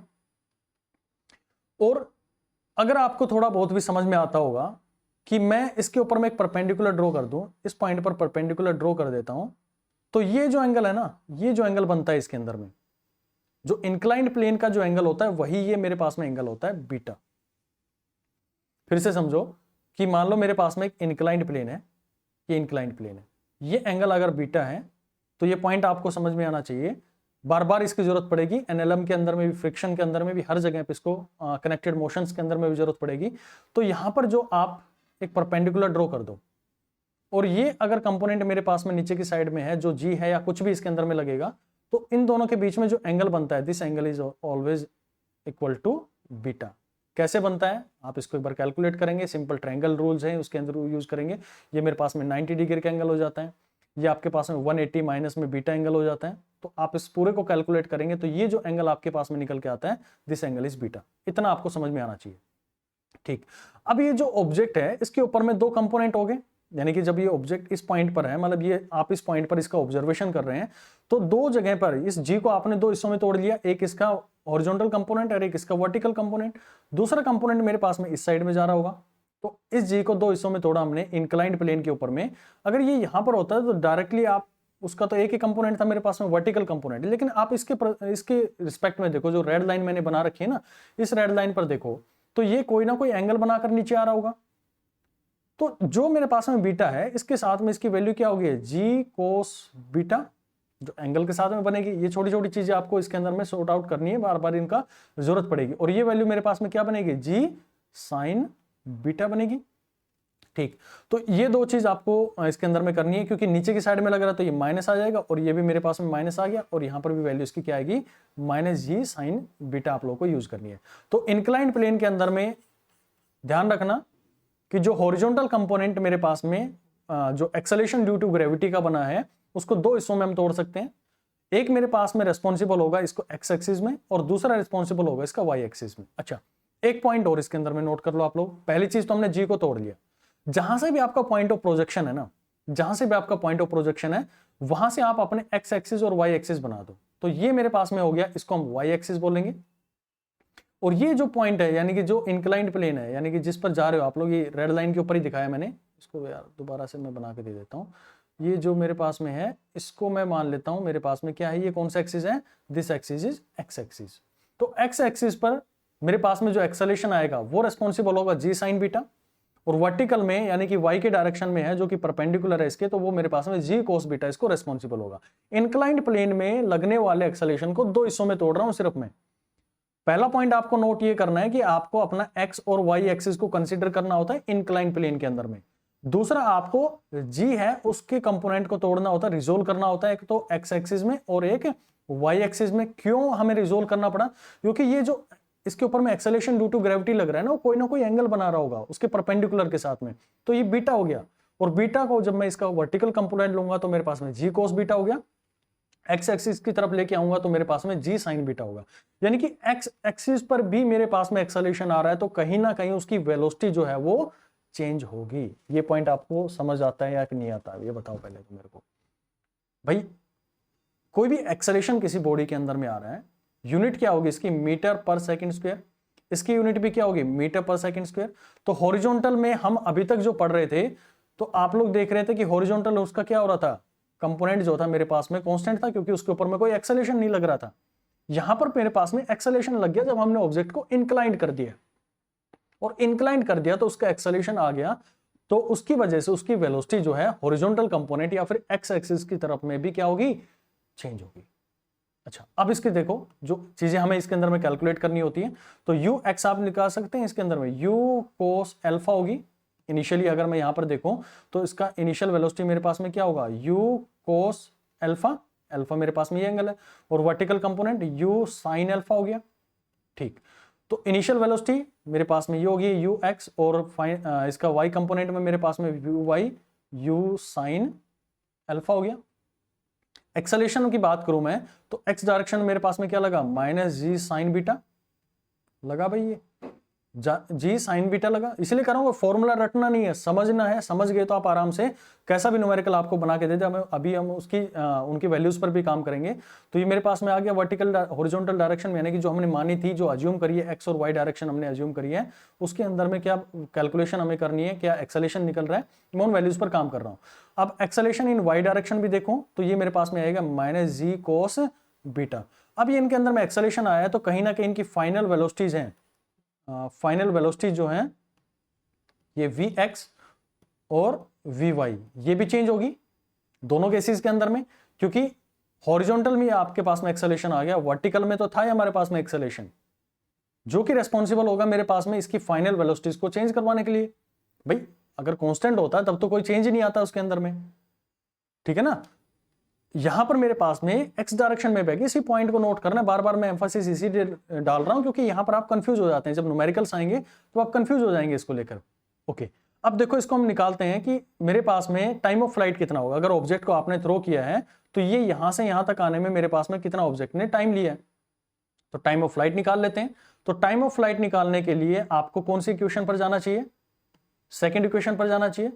तो आप ये देखो कि जो ऑब्जेक्ट था वो इस ओरिजिन से स्टार्ट हुआ और वापसी इसी पॉइंट पर आ गया, यानी कि ओरिजिन के ऊपर में आ गया, तो उसका वर्टिकल जो है डिस्प्लेसमेंट वो कितना हो गया भाई, 0 हो गया। तो वर्टिकल डिस्प्लेसमेंट मेरे पास में 0 हो गया, तो S is equal to UT plus में हाफ AT स्क्वायर वाला मैं फॉर्मूला यूज करता हूं। तो यहां से मैं इसको डायरेक्टली यूज करूंगा SY UY AY, और इसका भी मैंने आपको पहले भी बताया था कि आपको इनका UY AY इनकी फॉर्म में लिखोगे तो ज्यादा सिंप्लीफाइड वे में रहेंगे आप लोगों के पास में, क्योंकि आप इजीली उनके अंदर में वैल्यूज को पुट करना जानते हैं कि मेरे पास में UY है तो क्या वैल्यू होगी, UX है तो मेरे पास में क्या वैल्यू होगी। तो फाइनल डिस्प्लेसमेंट इसका 0 हो गया। तो UYT आपके पास में कितना है, UYT उसके पास में गिवन है, ये रहा मेरे पास में, इसकी वैल्यू को रखना चाहो तो अभी रख लो, कोई जरूरत भी नहीं है आपको, नहीं तो यहां से आपके पास में आई ये value, acceleration due to gravity नीचे की साइड में लग रहा है, तो हाफ AYT स्क्वायर। और यहां से आप इसको सोल्व करोगे तो आपके पास में फॉर्मूला निकल के आया, आप बहुत फेमिलियर उस फॉर्मूले से भी, 2U/G से फेमिलियर है। लेकिन इस केस की अगर मैं बात करूं तो यहां पर आप लोग इस फॉर्मूले को यूज कर सकते हैं 2UY डिवाइडेड बाई AY। तो इसमें कुछ नया मैंने नहीं सिखाया, इसमें चीजें वही हैं जो आपने पहले पढ़ी थी। इस फॉर्मूले को आप रट लो बस, पहले भी इसको मैंने बताया था कि आप इस फॉर्मूले को रट लेंगे तो बार बार आप लोग चाहे कि आपको टाइम ऑफ फ्लाइट के लिए कुछ भी क्वेश्चन के अंदर में घुमा फिरा कर दे दे, आप इजीली उसके अंदर में निकाल लेंगे। वहां पर हमने अंडर ग्रेविटी की बात करी तो जी हमने यूज किया था। यहां पर हमारे पास में एक्सेलेरेशन आ जाता है ऑब्जेक्ट के अंदर में, तो आप डायरेक्टली, एक्चुअल में फॉर्मूला ये होता है कि वाई डायरेक्शन में एक्सेलेरेशन क्या है, वाई डायरेक्शन में मेरे पास में इनिशियल वेलोसिटी क्या गिवन है आपके पास, तो उन फॉर्मूले का यूज करेंगे और यहां से आप टाइम ऑफ फ्लाइट इसका निकाल लेंगे। अब बात करें नेक्स्ट रेंज को लेकर, तो रेंज कैसे निकलेगी आप लोगों की, रेंज मुझे A से B पॉइंट पर जाना है, तो मैं इसके लिए अपना टाइम ऑफ फ्लाइट मुझे पता है, तो कौन सी इक्वेशन मुझे यूज करनी चाहिए। यहां पर मेरे पास में S is equal to UT plus में हाफ AT स्क्वायर यूज करना चाहिए, क्योंकि टाइम ऑफ फ्लाइट मुझे पता है। तो हॉरिजॉन्टली की बात करूं तो मैं इसको X लिख सकता हूं। भाई पिछला जो केस था उसके अंदर में मैंने उसके वर्टिकल कंपोनेंट को देखा, तो वर्टिकल से मुझे उसका टाइम ऑफ फ्लाइट पता लग गया। जब मैं रेंज पर जा रहा हूं तो रेंज के लिए मुझे क्या कैलकुलेट करना है इसका, यहां पर वैल्यूज को आप पुट करेंगे इसकी, S is equal to time of flight, आपको पता है कि time of flight that will be equal to 2UY divided by AY आपके पास में आ गया। इन वैल्यूज को पुट करेंगे आपके पास में क्या आ जाएगी, रेंज आ जाएगी। तो ये तो कहानी थी इसके बेसिक फॉर्मूलाज कैसे ड्राइव होते हैं। अब हमें जो है इसके अंदर में वो कहानी पढ़नी पड़ती है, इसके क्वेश्चंस को कैसे अटेम्प्ट करना है जो आपके पास में इंक्लाइंड प्लेन के आ जाएंगे। चलो उनको भी देख लेते हैं, उनको भी बड़ा सिंप्लीफाइड वे में आपको समझा देते हैं। तो कुछ और चीज भी एक बार मैं बता दूं आप लोगों को कि जो भी आपके पास में फॉर्मूलाज आ रहे हैं ना, इनको रटना नहीं है। एग्जामिनर ने मान लिया कि आपने अल्फा और बीटा की टर्म के अंदर में अपनी कैलकुलेशंस कर ली, भाई एक्सेलेरेशन मेरे पास में ये होगा, मेरे पास में वेलोसिटी जो है ये होगी। अगर एग्जामिनर ने थोड़ा सा भी चेंज कर दिया और यहाँ पर अल्फा की जगह बीटा आ गया और ये मेरे पास में अल्फा आ गया, तब कैसे करोगे सोल्व। तो बेसिक कंसेप्ट पर जाओ कि मेरे पास में ये जो एंगल है inclined plane beta, alpha given है, बीटा गिवन है, थीटा गिवन है, कुछ भी दे, ये आपको यूज करना है अपने जी के साथ में। और ये अल्फा जो है आपको इनिशियल वेलोसिटी के साथ में यूज करना है, यानी कि जो हॉरिजॉन्टल कंपोनेंट है और आपका वर्टिकल कंपोनेंट है उसके अंदर में आपकी ये वेलोसिटी यूज होती है। चलो अब क्वेश्चन करते हैं, बड़ा ही खूबसूरत क्वेश्चन इसके अंदर में मैं डाल रहा हूं कि मान लो मेरे पास में दो ऑब्जेक्ट हैं, दो पार्टिकल को मैंने थ्रो किया है, एक को मैंने थ्रो किया 37 डिग्री पर, यहां पर मैंने इसको 37 डिग्री पर थ्रो किया है, और दूसरे को मैंने यहां पर थ्रो किया है, सॉरी पार्टिकल जो है यहां पर ध्यान दे भाई एक बार ना, क्वेश्चन को मैं लिख रहा हूं दोबारा से। एक पार्टिकल है, इसको क्वेश्चन को पूछने के दो तरीके हैं कि इंक्लाइंड प्लेन है वो 37 डिग्री है, 37 डिग्री है, और पार्टिकल जो है इंक्लाइंड प्लेन के साथ में 45 डिग्री पर मैंने थ्रो किया है, यानी कि ये u वेलोसिटी से थ्रो किया है जिसकी वैल्यू आपको गिवन है 50√2, ये आपको गिवन है। तीनों चीजें इसके अंदर पूछी है कि भाई मुझे बताओ टाइम ऑफ फ्लाइट क्या होगा, रेंज क्या होगा और स्पीड क्या होगी जब वो उसको हिट कर रहा हूं। तो कोई नई चीज इसके अंदर में नहीं पूछी है, चीजें वही हैं जो हमने अभी तक पढ़ी है। दूसरा तरीका इसका ये था क्वेश्चन पूछने का कि मैंने हॉरिजॉन्टल प्लेन के साथ में हॉरिजॉन्टल प्लेन के साथ में ये दोनों को जोड़ो, कितना बनेगा भाई, ये 82 डिग्री बनेगा ना, 7 5 12 4 3 7 8, मैंने 82 डिग्री के साथ में हॉरिजॉन्टल के साथ 82 डिग्री पर मैंने ऑब्जेक्ट को थ्रो किया विद वेलोसिटी 50√2 और 37 डिग्री का इंक्लाइंड प्लेन है। तो ये दो तरीके थे। पहले में तो आपको सीधा दे दिया कि 37 डिग्री इंक्लाइंड प्लेन है और इंक्लाइंड प्लेन के साथ में 45 डिग्री पर मैंने थ्रो किया। दूसरा जो टाइप हो सकता है इसके अंदर में इसी क्वेश्चन को घुमाकर पूछने का कि हमने हॉरिजॉन्टल के साथ में 82 डिग्री का फेंका है, तो ये हॉरिजॉन्टल के साथ में 82 डिग्री तो बना रहा है और इंक्लाइंड प्लेन है वो 37 डिग्री है, तो ये 37 डिग्री हुआ, तो बचा क्या मेरे पास में 45 डिग्री। तो ये थोड़ी सी कैलकुलेशन आपको करनी आनी चाहिए। अब टाइम ऑफ फ्लाइट ये सारी चीजें इसके अंदर में निकालनी है, तो इन सबको कैलकुलेट करने के लिए मुझे क्या करना पड़ेगा, अपना वही रास्ता कि सबसे पहले जी को तोड़ो। सबसे पहले किसको तोड़ना है भाई, जी को तोड़ना है। तो यहां से जी मेरे पास में ये 37 डिग्री आया, जी को तोड़ेंगे तो यहां पर आपने तोड़ा इसको, ये वैल्यू जो जी था आपका वो लग रहा है कहीं यहां पर, ये जी लग रहा है इंक्लाइंड प्लेन के ऊपर में। इसको आप दो कंपोनेंट्स में तोड़ सकते हैं, एक मेरे पास में हो गया इसका वर्टिकल कंपोनेंट और एक हो गया मेरे पास में इसका हॉरिजॉन्टल कंपोनेंट। जहां से आपने थ्रो किया उसको मैंने मान लिया वाई एक्सिस और यहां से इसको मैंने मान लिया है इसका एक्स एक्सिस। ये एक्स एक्सिस हो गया और ये वाई एक्सिस हो गया।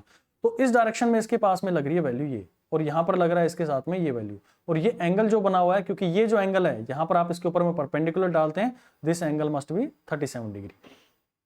अब 37 डिग्री है तो ये कंपोनेंट आपके पास में कितना आ जाएगा, यहां पर वैल्यू लग रही है आपकी 10, तो this value is 8 and this value is 6। अब बहुत से लोगों को तो यहां पर यह समझ में नहीं आया होगा कि मैंने यहां पर 8 क्यों लिख दिया और 6 क्यों लिख दिया। चलो समझा देते हैं भाई। यहां पर आपने देखा कि ये आपके पास में वैल्यू अगर ये 53 डिग्री से और ये 37 डिग्री है और ये वैल्यू आपके पास में 90 डिग्री है, इस एंगल की वैल्यू। ये वैल्यू अगर आपके पास में 5 है तो मैं 37 को जब कंसीडर करूंगा तो इसके लिए ये परपेंडिकुलर हो गया और ये मेरे पास में क्या हो गया, बेस हो गया। तो ये वैल्यू जो होती है ये 3 हो गया और ये मेरे पास में 4 हो गया और यहां पर आपके पास में 3 वैल्यू आ गई है। तो ये जो वैल्यू था आपके पास में, जो वैल्यू गिवन है, ये आपके पास गिवन है 10, तो कहीं ना कहीं ये 5 × 2 का मल्टीपल है। तो 2 के साथ में मैं सबको मल्टीप्लाई कर दूं, इसको भी 2 से मल्टीप्लाई कर दूं और इसको भी 2 से मल्टीप्लाई कर दूं, तो मुझे वैल्यू मिली कि ये मेरे पास में 8 आ गया और दिस वैल्यू इज 6। तो 10 को मैंने दो हिस्सों में तोड़ लिया, यहां पर मेरे पास में 8 आ गया और दूसरा यहां पर आपके पास में 6 वैल्यूज की कंसिडर कर सकते हैं, जो आपके पास में जी लग रहा था इसके अंदर में। थोड़ा सा इसमें चेंज करेंगे भाई, ये ना इसके अंदर में जो हमने यहां पर लिखा है ना, ये हमारे पास में 4 बनती है और ये वैल्यू बनती है मेरे पास में 3। एक मिनट दोबारा से मैं इसको यहाँ पर रिप्रेजेंट कर देता हूँ कि मान लो मेरे पास में कोई भी ट्रायंगल होती है जिसमें 2 एंगल हम कंसिडर करते हैं।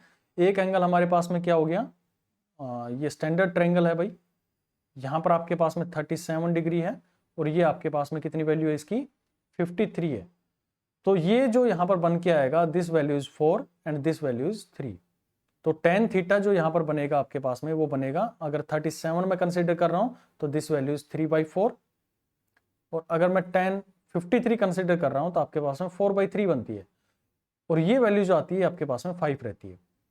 तो यहाँ पर आपके पास में जो कंपोनेंट है, यानी कि जो इसका रिजल्टेंट है, वो आपके पास में 5 का मल्टीपल है और कितना मल्टीपल है, 2 का है।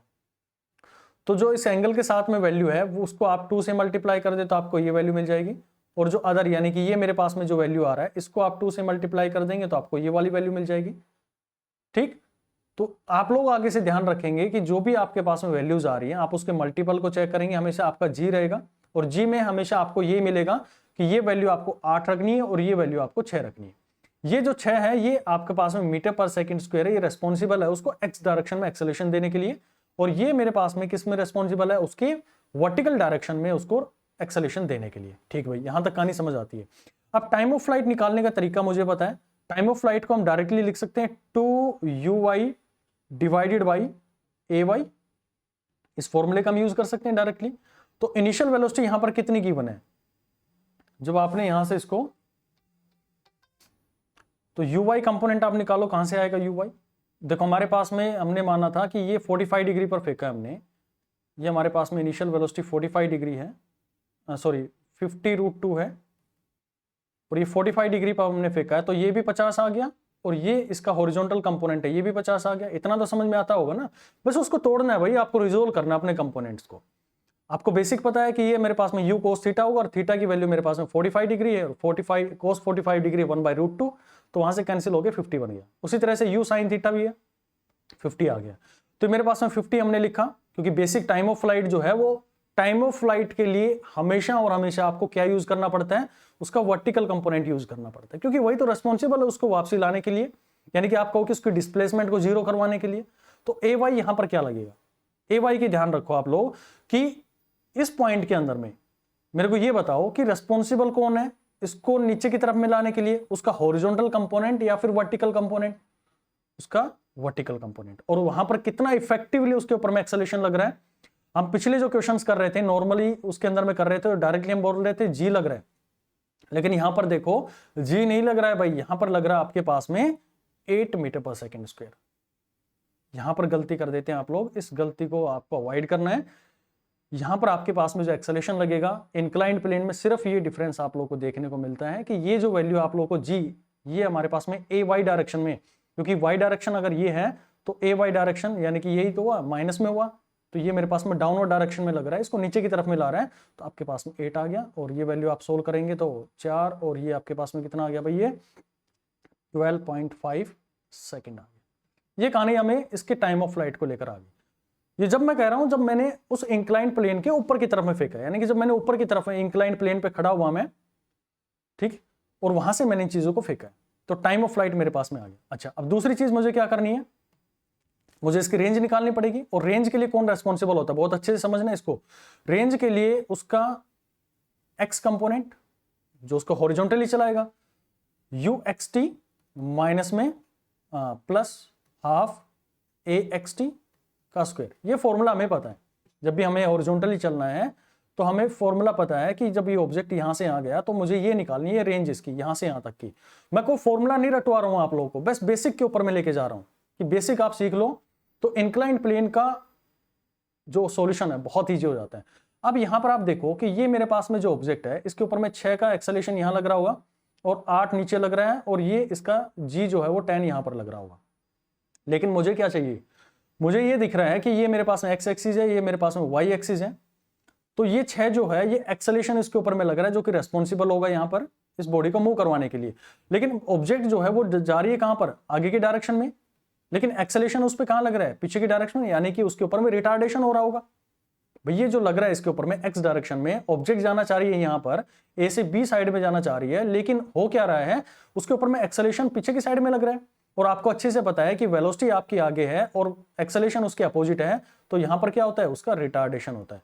और दोनों की डायरेक्शन मेरे पास में सेम हो, वी की और ए की, तो यहां पर आप देखते हैं कि इसके अंदर में होता है मेरे पास में एक्सेलेरेशन, बॉडी जो है वो एक्सेलेरेट करती है, यानी कि उसकी वेलोसिटी जो है वो इंक्रीज होना शुरू हो जाती है। तो यहां पर मेरे पास में आर एक्स क्या आएगा, यानी कि उसका जो हॉरिजॉन्टल रेंज क्या आएगा, so range that will be equal to u x की वैल्यू यहां पर आप निकालो कितनी है भाई, 50 आ गया, तो 50 आ गई मेरे पास में ये वैल्यू। टाइम कितना लगा मुझे इसको कवर करने के लिए, 12.5 सेकेंड लगी थी, हाफ, ये माइनस क्यों लिखा मैंने, ये 6 जो इसके ऊपर में लगा है ना भाई एक्सेलेरेशन, देखो पहले क्या थी, पहले हमारे पास में एक्सेलेरेशन न्यू आ करता था, तो ये वैल्यू मेरे पास में कांस्टेंट आया करती थी, यू एक्स टी से हम डायरेक्टली अपने फॉर्मूले को सोल्व कर लिया करते थे। लेकिन यहाँ पर हॉरिजॉन्टल में भी मेरे पास में क्या आ गई है, एक एक्सेलेरेशन आ गई है जो कि यहाँ पर रेस्पॉन्सिबल होगा उसकी स्पीड को वेरी करवाने के लिए, उसकी रेंज को भी चेंज करवाएगा ये। तो यहाँ से आपके पास में 6 आ गया, क्योंकि डाउनवर्ड डायरेक्शन में दोनों की डायरेक्शन चेंज है, तो यहाँ पर रिटार्डेशन होगा, so I have to use minus air. Time यहाँ पर आपने लिखा 12.5 का होल स्क्वायर। आप इसको सोल्व करें, सोल्व करने के बाद में आपका जो आंसर आएगा मैं वो डायरेक्ट लिख रहा हूं भाई आप लोग के लिए, ये आएगा आपके पास में 625 डिवाइड बाई 4 मीटर, यहां से आपका निकल कर आ जाएगा। चलो अब बात करूं तीसरी चीज, निकालना क्या है मुझे, टाइम ऑफ फ्लाइट निकालना है, वो मैं निकाल चुका हूं। फिर हमारे पास में रेंज थी, वो मैं निकाल चुका हूं। अब मेरे पास में वेलोसिटी की कहानी आती है। तो इसी रिदम में आप लोगों को आगे भी बढ़ना चाहिए, चाहे इंक्लाइंड प्लेन हो, चाहे मेरे पास में प्रोजेक्टाइल का कोई भी क्वेश्चन हो। सबसे पहले टाइम ऑफ फ्लाइट पर काम करो, टाइम ऑफ फ्लाइट निकल गया फिर उसके रेंज पर काम करो, और रेंज निकल गई फिर आप उसकी वेलोसिटी पर काम करो। तो वेलोसिटी मेरे पास में फॉर्मूला आप लोगों को पता है कि हॉरिजॉन्टल अगर वेलोसिटी की बात करूं, इसकी हॉरिजॉन्टल वेलोसिटी वी एक्स जो फाइनल बनेगी इसकी, जब ये ऑब्जेक्ट यहां पर पहुंच रहा होगा, इस पॉइंट पर पहुंचा होगा, इसको मैं यहां पर बना देता हूं, जब ये ऑब्जेक्ट इंक्लाइंड प्लेन पर है, और ये ऑब्जेक्ट यहाँ पर पहुंचा है, तो इसके पास में दो वेलोसिटी होंगी, एक वेलोसिटी ये हो गई है और दूसरी वेलोसिटी मेरे पास में ये हो गई है। तो एक वेलोसिटी इसको हम वी वाई बोलेंगे और इसको हम बोलेंगे वी एक्स।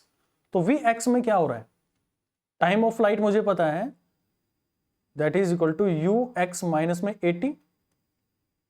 तो यू एक्स की वैल्यू आपने देखी तो ये मेरे पास में 50 थी, ए मेरे पास में कितना था 66 था, और टाइम मेरे पास में कितना है, टाइम है 12.5। आप इसको सोल्व करेंगे तो आपके पास में आया -25 मीटर पर सेकेंड। ये वेलोसिटी कौन सी आई, जो इसकी हॉरिजॉन्टल डायरेक्शन में लग रही है। भाई ये चेंज क्यों क्या आ रही है मेरे को तो ये बताओ, पहले तो 50 थी और अब -25 हो गई, क्योंकि यहां पर एक रिटार्डेशन आ रहा है जिसकी वजह से उसकी हॉरिजॉन्टल वेलोसिटी भी चेंज होगी, इसलिए यहां पर यह आया। अगर ये रिटार्डेशन नहीं होता ना, रिटार्डेशन क्यों आया, क्योंकि उसका जो जी था ना, उसने उसके दो कंपोनेंट्स के अंदर में रिजोल्व कर दिया उसके एक्सेलरेशन को, जो कि एक वर्टिकल डायरेक्शन में लग रहा है यानी कि वाई डायरेक्शन में, और एक एक्स डायरेक्शन में लग रहा है। तो इस वजह से हमारे पास में ये वैल्यूज जो डिक्रीज होकर आया, तो आपका वर्टिकल यानी कि एक्स डायरेक्शन में ये आया, और वी वाई की वैल्यू आप निकालेंगे तो वही फॉर्मूला मेरे पास में v x v y u y 50 आ गया, और एक्सेलरेशन कितना लग रहा है डाउनवर्ड डायरेक्शन में 8 लग रहा है, इधर 6 लग रहा था, तो 8 नीचे की साइड में है तो माइनस में यूज करूंगा, इंटू में टी 12.5। तो ये वैल्यू आप लोग निकालेंगे तो आपके पास में आएगी 50 मीटर पर सेकेंड। तो ये final velocity 50 metre per second आ गया। रिजल्टेंट निकालना चाहेंगे तो इन दोनों का रिजल्टेंट यहाँ पर आप इनका स्क्वायर करके आराम से इसको निकाल सकते हैं। तो प्रोजेक्टाइल जो हमारे पास में फॉर्मूलाज होते हैं कोई इतने डिफिकल्ट नहीं होते, आराम से आप इन क्वेश्चंस को कर लेंगे। चलो अब जो मैंने ये देखा, मैंने ये फॉर्मूला क्या था, ये जो था मेरे पास में आपने ऊपर की साइड में फेंका। अब दूसरा जो है वो down to the inclined plane हम किसी ऑब्जेक्ट को फेंकते हैं तो कैसे आपको उनकी अप्रोच करनी है, चीजें यही रहेंगी। चलो देखते हैं। मैंने कहा कि एक इंक्लाइंड प्लेन है, एक इंक्लाइंड प्लेन है जहां से मैं ऑब्जेक्ट को फेंक रहा हूं, दिस एंगल इज 37 डिग्री। यहां से हमने ऑब्जेक्ट को फेंका है जो कि इसके साथ में एंगल बना रही है इंक्लाइंड प्लेन के साथ में 53 डिग्री का, और ये जो इनिशियल वेलोसिटी इसको मैंने दी है वो दी है 50 metre per second. 50 metre per second यहां पर मैंने इसको प्रोवाइड कर दी है। तो अब ये वही कहानी, बार बार हम इस 53 और 37 डिग्री का यूज करेंगे। ये 50 है तो ये वैल्यू मेरे पास में इधर क्या हो गई है, दिस इज 30, और इसका वर्टिकल कंपोनेंट अगर मैं लूं तो ये मेरे पास में कितना हो गया, 40 मीटर पर सेकेंड हो गया। ठीक, 3/4 वाले रेशियो के अंदर में हम इसको तोड़ के देखते हैं तो वो चीज आप इसको यूज कर रहे हैं। ठीक, अब मुझे क्या करना चाहिए, पहली अप्रोच क्या होनी चाहिए, एक्स और वाई कंपोनेंट है, एक्स और वाई डायरेक्शन उनको डिसाइड कर लेना चाहिए।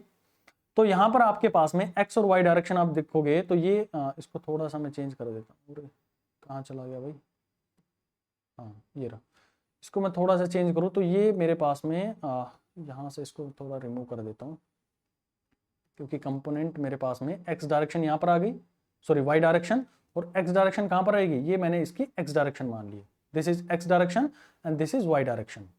ठीक, तो ये जो कंपोनेंट आया इसका वर्टिकल कंपोनेंट, हॉरिजॉन्टल कंपोनेंट मेरे पास में कितना बना इस वेलोसिटी का, 30 बना, और वर्टिकल कंपोनेंट यहाँ पर आपके पास में 40 मीटर पर सेकेंड बना। ठीक भाई, अब यहाँ पर आपको देखना है कि जी लग रहा होगा, और जी को भी हम दो हिस्सों में तोड़ सकते हैं। जो जी यहाँ पर लग रहा होगा इसके ऊपर, उसको मैं दो हिस्सों में तोड़ सकता हूँ। ये यहाँ पर वैल्यू आएगी उसकी 8 और यहाँ पर आएगी आपके पास में 6। इस वैल्यू को रट लो, बार बार यही चीज करनी है मुझे। यहाँ पर 10 रहेगा, ये 8 बन जाएगी, और ये 6 हमेशा इसी डायरेक्शन के ऊपर में इसको लगेगी। जब इंक्लाइंड प्लेन यानी कि जो फ्रिक्शन पढ़ेंगे, कनेक्टेड मोशन पढ़ेंगे, हर जगह पे आपको इनका यूज करना पड़ेगा। ये एंगल आपका हमेशा वो एंगल होगा जो यहाँ पर आपके पास में बना हुआ है। नॉर्मल रिएक्शन वगैरह पढ़ेंगे तो बार बार इनका यूज होगा। ठीक, ये मेरे पास आपको समझ में आया कि ये 30 है, ऑब्जेक्ट यहां से गया और ये कुछ इस तरह से मेरे पास में आ रहा होगा, यहां पर आकर मेरे पास में गिर गया होगा। तो टाइम ऑफ फ्लाइट निकालते हैं। सबसे पहले शुरुआत कहां से करूं मैं, टाइम ऑफ फ्लाइट की। टाइम ऑफ फ्लाइट मेरे पास निकल गया तो आराम से मैं सारी चीजें निकाल लूंगा। अप्रोच समझो आप क्वेश्चन की, कुछ भी नहीं है इन क्वेश्चंस के अंदर में, सबसे इजी होते हैं प्रोजेक्टाइल मोशन के क्वेश्चंस। तो टाइम ऑफ फ्लाइट निकालने का मुझे फॉर्मूला पता है, दैट इज इक्वल टू, कौन रेस्पॉन्सिबल होता है इसका, vertical component 2uy divided by ay। ठीक, तो टाइम ऑफ फ्लाइट 2uy में कितनी है इसकी इनिशियल वेलोसिटी, 40 है, तो 40 रख दिया मैंने। ay बताओ मेरे को कि कौन रेस्पॉन्सिबल है इसको एक्सेलेरेट करवाने के लिए, क्या 10 है या 8 है या 6 है। भाई इसके पैरेलल में कौन है, 8 है, तो यहां पर आपके पास में 8 आ गया, 8 5 40 हो गया, ये आपके पास में 10 सेकेंड आ गया, तो 10 सेकेंड उसको लगी है यहां से यहां तक आने में। अच्छा जी, अब आपको क्या निकालनी है, इसकी रेंज निकालनी है। तो रेंज निकालने के लिए आप क्या करोगे, आपको फॉर्मूला जानकारी है बिल्कुल कि S is equal to UT plus में हाफ AT स्क्वायर। अच्छा, अब समझो इस पॉइंट को कि पिछले केस के अंदर में जब आप देख रहे थे तो ऑब्जेक्ट जो थी एक्सेलेरेशन तो नीचे की साइड में लग रहा था और ऑब्जेक्ट जो है ऊपर की डायरेक्शन में जा रही थी, तो उसका रिटार्डेशन कर रहा था वो। लेकिन इस केस के अंदर में आप लोग देख रहे हैं कि वेलोसिटी भी इसी साइड में है और एक्सेलेरेशन भी इसी साइड में, यानी कि बॉडी क्या कर रही होगी, एक्सेलेरेट कर रही होगी, यानी उसकी रेंज को इंक्रीज करने में उसके रिस्पॉन्सिबल होगी, दूर तक ले जाने के लिए रिस्पॉन्सिबल होगी उसके। तो एस मेरे पास में क्या बनेगा, यू हमारे पास में आई हॉरिजॉन्टल में, क्योंकि हम हॉरिजॉन्टली चलेंगे, तो यू एक्स यहां पर आपके पास में है 30, टाइम ऑफ फ्लाइट आपको पता है 10 है, और हाफ प्लस यूज करूंगा क्योंकि दोनों की डायरेक्शन मेरे पास में सेम, रिटार्डेशन तो हो नहीं रहा उसका। कैसे पता लगा, क्योंकि जी भी इसी साइड, मतलब एक्सेलेरेशन भी इसी साइड में और वेलोसिटी भी इसी साइड में। तो ए की वैल्यू यहां पर कितनी लिखो मैं 6, और टाइम मेरे पास में आ गया 10 का स्क्वायर। तो ऐसे जो आएगा आपके पास में, आप कैलकुलेट करो तो 300, यहां से इसको सोल्व करेंगे तो ये भी 300 आया, तो टोटल आपके पास में आ गया 600 मीटर। तो जो हॉरिजॉन्टल रेंज आई इसकी दैट इज इक्वल टू 600। क्या आपको इन क्वेश्चंस को सोल्व करने के लिए किसी फॉर्मूले की जरूरत पड़ी? आई थिंक नो, जरूरत पड़नी भी नहीं चाहिए। बस अपने बेसिक्स को अच्छे से बना लो कि मेरे पास जो वेलोसिटी दी गई है उसी को मुझे दो हिस्सों में तोड़ लेना है, फिर उसके एक्सेलेरेशन को तोड़ लेना है। एक्सेलेरेशन क्यों, क्योंकि इंक्लाइंड प्लेन पर आ गया तो जी मेरे पास में टुवर्ड द सेंटर लग रहा होगा, जिसको दो हिस्सों में हम तोड़ सकते हैं as compare to horizontal axis. तो ये 8 आएगा और ये 6 आएगा। 6 रेस्पॉन्सिबल होगा उसको हॉरिजॉन्टल लाइन पर एक्सेलेरेट करवाने के लिए, और ये 8 जो है वो रिस्पॉन्सिबल होगा उसको वाई डायरेक्शन में एक्सेलेरेट करवाने के लिए। तो बस उनका यूज करो और आराम से आपके क्वेश्चंस आ जाएंगे। चलो, तो ये तो आपका जो प्रोजेक्टाइल मोशन था यहां पर आपका खत्म होता है, लेकिन अभी आपको को थोड़ी चीजें और पढ़नी है प्रोजेक्टाइल मोशन की, जो कि आपके एक्सटेंसिव लेवल पर, यानी कि एग्जामिनर ने थोड़ा सा अगर उठाया इनको क्वेश्चंस का लेवल तो वहां पर जाकर दे सकता है। सिर्फ फॉर्मूलाज याद करने, ज्यादा उसके ऊपर में हम काम नहीं करेंगे। तो पहले तो ये बताओ, क्या आप लोग को इनके अंदर में कोई दिक्कत है, इंक्लाइंड प्लेन के अंदर में? बेसिक हमारा ये था कि कैसे हमें जी को तोड़ना है, दो हिस्सों में तोड़ना है, एक मेरे पास में वर्टिकल और एक उसका हॉरिजॉन्टल कंपोनेंट। ये समझ में आई? ये आ गया तो समझ लो सारी खत्म हो जानी। या तो अपवर्ड आप इंक्लाइंड प्लेन फेंको, दूसरा हमने देखा कि डाउनवर्ड इंक्लाइंड प्लेन फेंके तो कैसे उनको अप्रोच करना है। इस क्वेश्चन के अंदर में वो भी मैंने करवा के दिखाया, आपको नीचे की साइड में फेंक दिया। मैंने कोई इसके अंदर में रॉकेट साइंस नहीं लगाई है, मुझे इतना बेसिक पता था कि मैं अपने वेलोसिटी के वेक्टर को दो हिस्सों में तोड़ूंगा, जी को तो मैं दो हिस्सों में तोड़ूंगा, और फिर वहां पर मैं काम करूंगा कि कौन किसको एक्सेलेरेट करवाएगा। चाहे टाइम ऑफ फ्लाइट पूछे मेरे से, चाहे रेंज पूछे, चाहे मेरे पास में फाइनल वेलोसिटी पूछे। फाइनल वेलोसिटी भी निकाल सकते हैं आप, इसको वी वाई भी निकाल के दिखाओ और वी एक्स भी निकाल के दिखाओ। फॉर्मूला वो यूज करना है मेरे को, u प्लस में 80 वाला फॉर्मूला, यहाँ पर भी u प्लस में 80 वाला फॉर्मूला यूज करना है। ये x डायरेक्शन में, ये x डायरेक्शन में, ये y डायरेक्शन में और ये y डायरेक्शन में। y डायरेक्शन में एक्सेलेरेशन पता है आपको 8 है, -8 आ जाएगा, रीजन बीइंग कि ओरिजिन से नीचे की साइड में जा रहा है। ax यहाँ पर क्या आएगा, 6 आएगा, पॉजिटिव आएगा क्योंकि उसी डायरेक्शन के अंदर में एक्सेलेरेट करवा रहा है, उसको रिटार्ड नहीं करवा रहा है। यहाँ पर वेलोसिटी मेरे पास में अपवर्ड डायरेक्शन में है, जी मेरे पास में नीचे की डायरेक्शन में, यानी कि उसको रिटार्ड करवा रहा है। कॉमन सेंस से दिखता भी है। मुझे इतना बेसिक क्लियर था, मैंने उन्हीं क्वेश्चंस को अप्रोच किया, और आपको भी उन्हीं क्वेश्चंस, इसी अप्रोच के साथ में अपने क्वेश्चंस को अटेम्प्ट करना है। चाहे कितना भी वर्स्ट क्वेश्चन आप लोग को दे दे, कैसे भी घुमा फिरा के क्वेश्चन दे दे, यहां से फेंका, वहां से फेंका, इधर फेंका, वहां फेंका, कैसे भी आ जाए आपके क्वेश्चन, बेसिक ध्यान रखो, आराम से कर लोगे। चलो अब करते हैं कुछ आर्मी बेस्ड क्वेश्चन, जो कि आपके एग्जाम के अंदर में आया हो अभी क्वेश्चन इससे, और बहुत ही सिंपल है इसके। तो ये कह रहा है कि मान लो एक वॉर चल रहा है और यहां पर आप एक बंकर बनाकर बैठे हुए, ये बंकर है आपका और यहां पर आप लोग बैठे हुए, और एनिमी जो है यानी कि जो दुश्मन है वो आपका इस हाइट पर बैठा हुआ है, यानी कि आपको कोऑर्डिनेट गिवन है, ये बी हाइट पर बैठा हुआ है, और ये जो दूरी है जो इस क्लिफ से है, या फिर जो मैं कहूं कि ये इस पहाड़ी से दूरी है, जो उस हाइट से दूरी है, ये आपने मान लिया ए। यानी कि कुल मिलाकर आप ये देखो कि इस पॉइंट के कोऑर्डिनेट्स मुझे पता है। पहला अप्रोच ये बनता है जब आर्मी बेस्ड क्वेश्चन आते हैं कि इस पॉइंट, इसके मुझे कोऑर्डिनेट्स पता है, ए और बी, यानी कि इतनी हाइट पर है और इतनी दूरी पर है मेरे से। तो मुझे ये निकालना है कि यहां से जो मैं रॉकेट लॉन्च करूं तो कितनी मिनिमम वेलोसिटी होनी चाहिए कि ये इसको हिट कर दे। पहला क्वेश्चन ये बनता है इसके अंदर में। तो डायरेक्ट फॉर्मूला मैं बताता हूं आप लोगों को पहली चीज तो समझो कि यहां से कितनी वेलोसिटी से, यानी कि ये आपसे यू मिनिमम पूछता है कि कितनी वेलोसिटी से हम मीट करें, कि अगर मेरे पास में कोऑर्डिनेट्स गिवन है कि इतनी दूरी पर है और इतनी हाइट पर है। अगला जो टाइप आएगा उसके अंदर मैं एच मैक्स को लेकर बात करूंगा मैं। यहां पर आप समझो कि ये दूरी मेरे को गिवन है, मैंने कहा कि 5 मीटर की दूरी पर बैठा है और 100 मीटर ऊंचाई पर बैठा हुआ है, तो बताओ कितने से मैं हिट करूं कि ये इसको जो है दुश्मन को, या जो वॉर है जिसके अंदर में मेरा एनिमी है उसको मार गिराए। तो इसका डायरेक्ट फॉर्मूला आप लोग ध्यान रखेंगे इसके अंदर में कि u minimum that is given as, ये इक्वल या ग्रेटर देन होना चाहिए। भाई ग्रेटर होगा तो आराम से उसको तो मार ही देगा ना। ये इनिशियल वेलोसिटी जो होती है यही तो रेस्पॉन्सिबल होता है उसको कितनी हाइट पर लेके जाएगी। भाई हमारे पास में ताकत ही नहीं है, मैंने यहीं पर छोड़ा और यहीं पर मेरे पास में आके गिर गया, तो कोई फायदा हुआ उसका? इनिशियली मुझे कुछ ना कुछ उसको इनिशियल वेलोसिटी इतनी दूं कि वो इस कोऑर्डिनेट को जाकर हिट कर पाए। तो मुझे इसके कोऑर्डिनेट्स की वैल्यू पता है, तो डायरेक्टली आप इसका फॉर्मूला यूज करेंगे बीजी। हालांकि इसकी डेरिवेशन बहुत कॉम्प्लेक्स है, उसके ऊपर में आपको जाने की जरूरत नहीं। बीजी प्लस में जी स्क्वायर ए स्क्वायर प्लस में बी स्क्वायर जी स्क्वायर, इस पूरे का रूट, और रूट यहीं पर खत्म नहीं हो रहा है, इस पूरे का भी रूट। ये आपके पास में यू मिनिमम की वैल्यू आती है। अब ये समझ लो कि मेरे पास में ए क्या है, बी क्या है।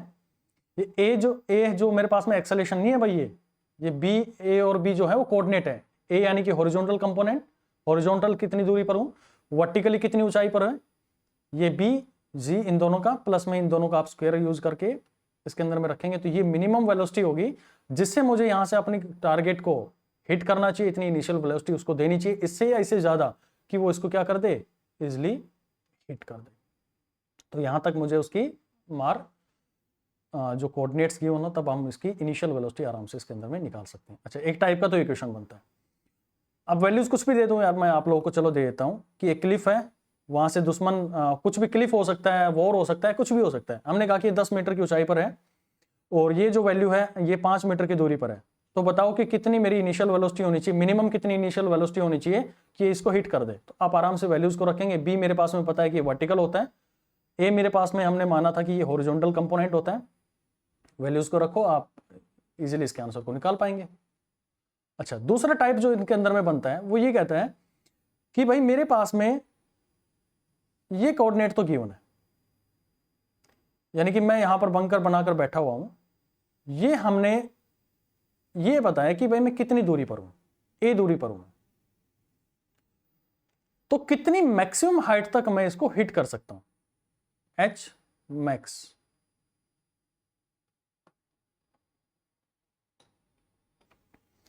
कि जो मैं यहां पर इसको हिट करूंगा, यहां से एक यू वेलोसिटी दूंगा, तो मेरा पूछना यह है कि मैक्सिमम कितनी हाइट पर मैं इसको हिट कर सकता हूं। ये आपको वो मैक्सिमम हाइट नहीं है जो आप एच मैक्स पढ़ते थे ना, you square divide by 2g, वो फॉर्मूला नहीं कर सकते आप। यहां पर हमने क्या किया है, मैंने कहा कि ये इतनी इनिशियल वेलोसिटी मैंने इसको दी है, तो ये कितनी मैक्सिमम हाइट तक उसको हिट कर सकता है।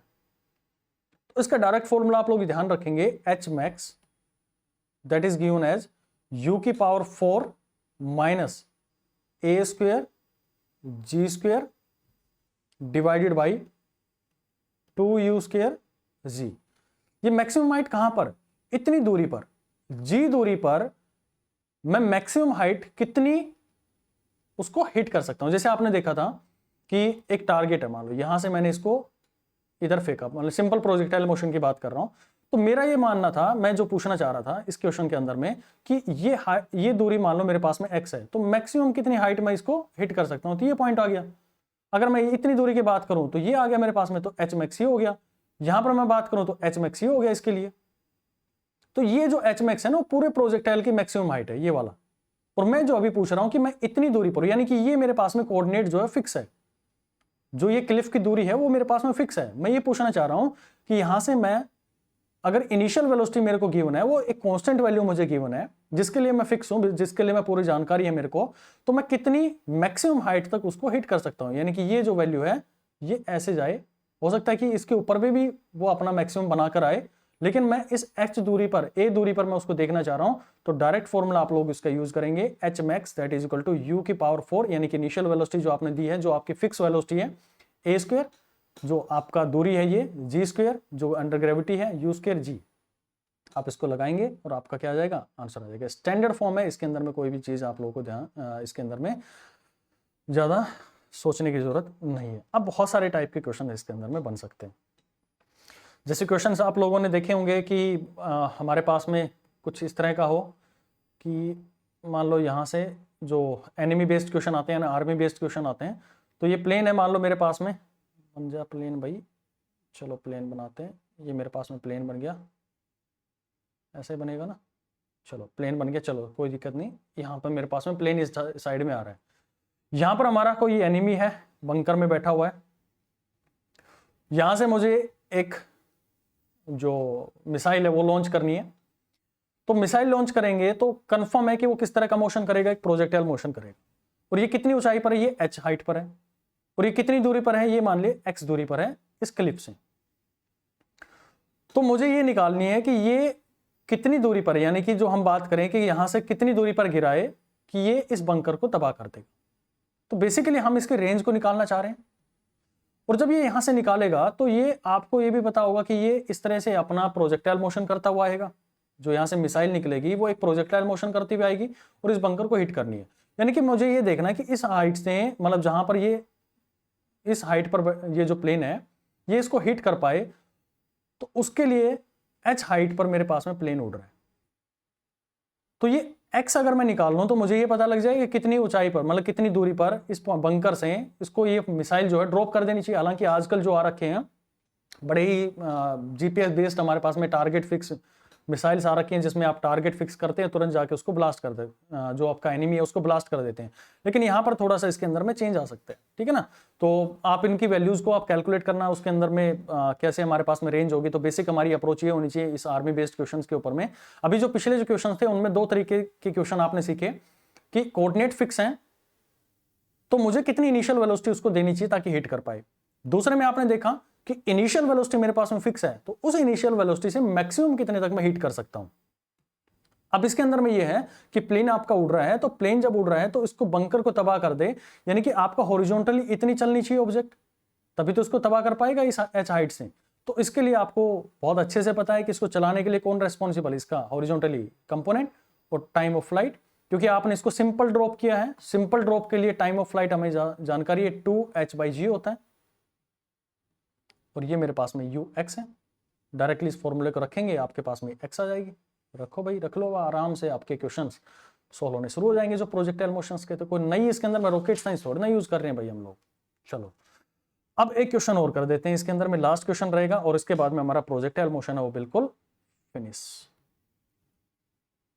करवाएं या फिर नेक्स्ट क्लास के अंदर में करवाएं? चलो करवाए देते हैं इसको भी। अच्छा क्वेश्चन है ये, पूछा गया क्वेश्चन है ये एग्जाम के अंदर में।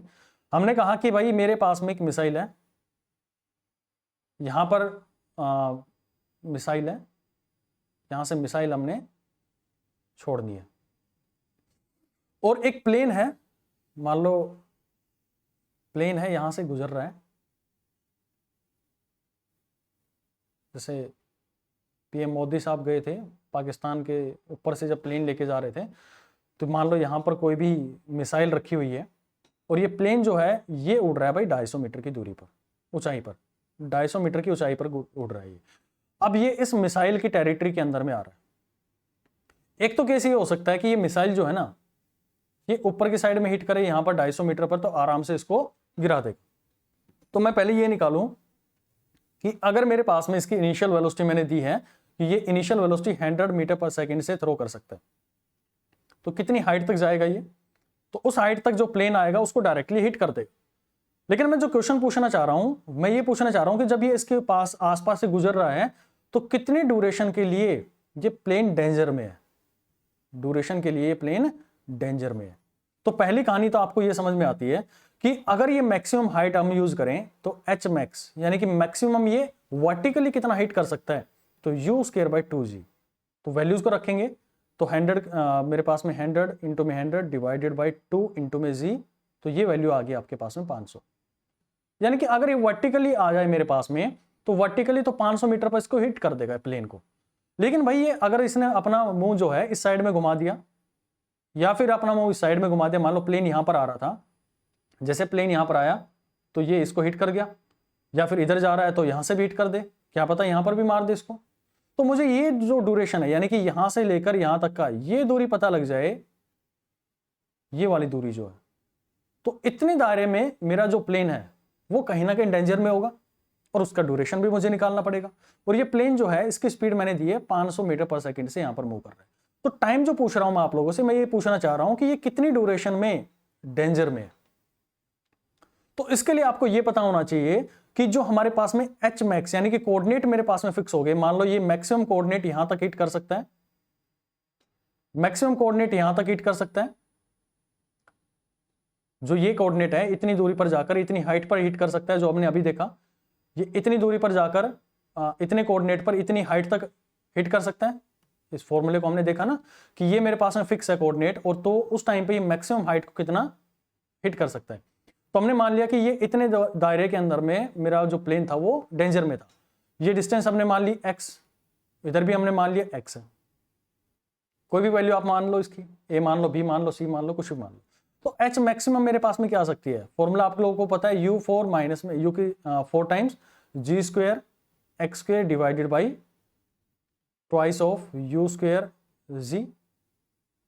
वैल्यूज को पुट करेंगे तो ये जो वैल्यू है या तो मेरे पास में 250 या उससे ज्यादा है। ये जो रिजल्ट है h मैक्सिमम, भाई हो सकता है कि प्लेन यहां तक, मतलब मिसाइल है यहां तक भी कोई उड़ रहा हो तो उसको हिट कर दे।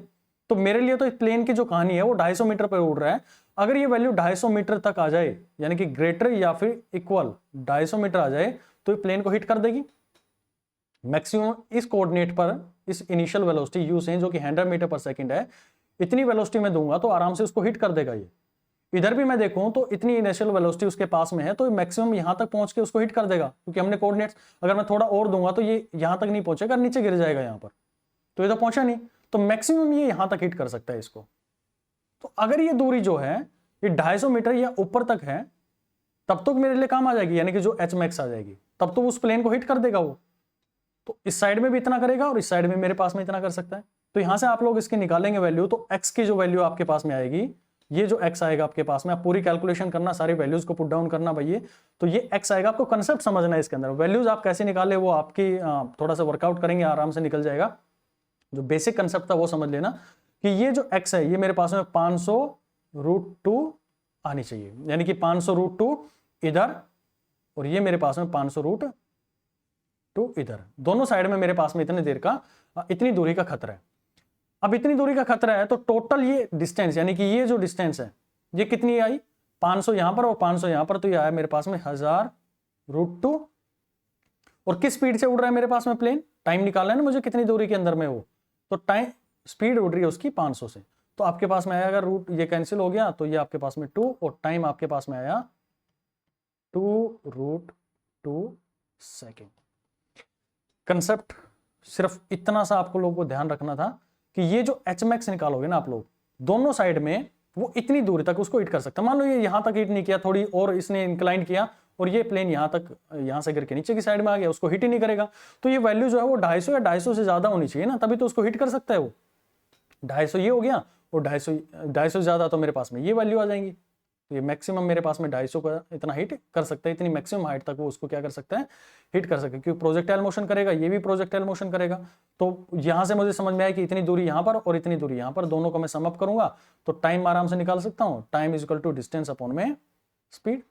और किसकी स्पीड में देखूंगा, प्लेन की।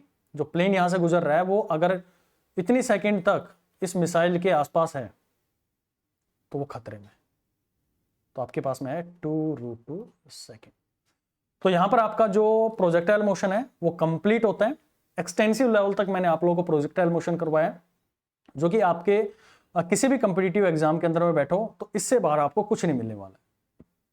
बस अब सिर्फ आप लोगों को ये करना है कि जो भी आपको नोट्स प्रोवाइडेड है, जो आपके कंटेंट सेक्शन के अंदर में जाकर देखेंगे, तो उसके अंदर में सबसे पहले आपको थ्योरी पोर्शन पढ़ना है।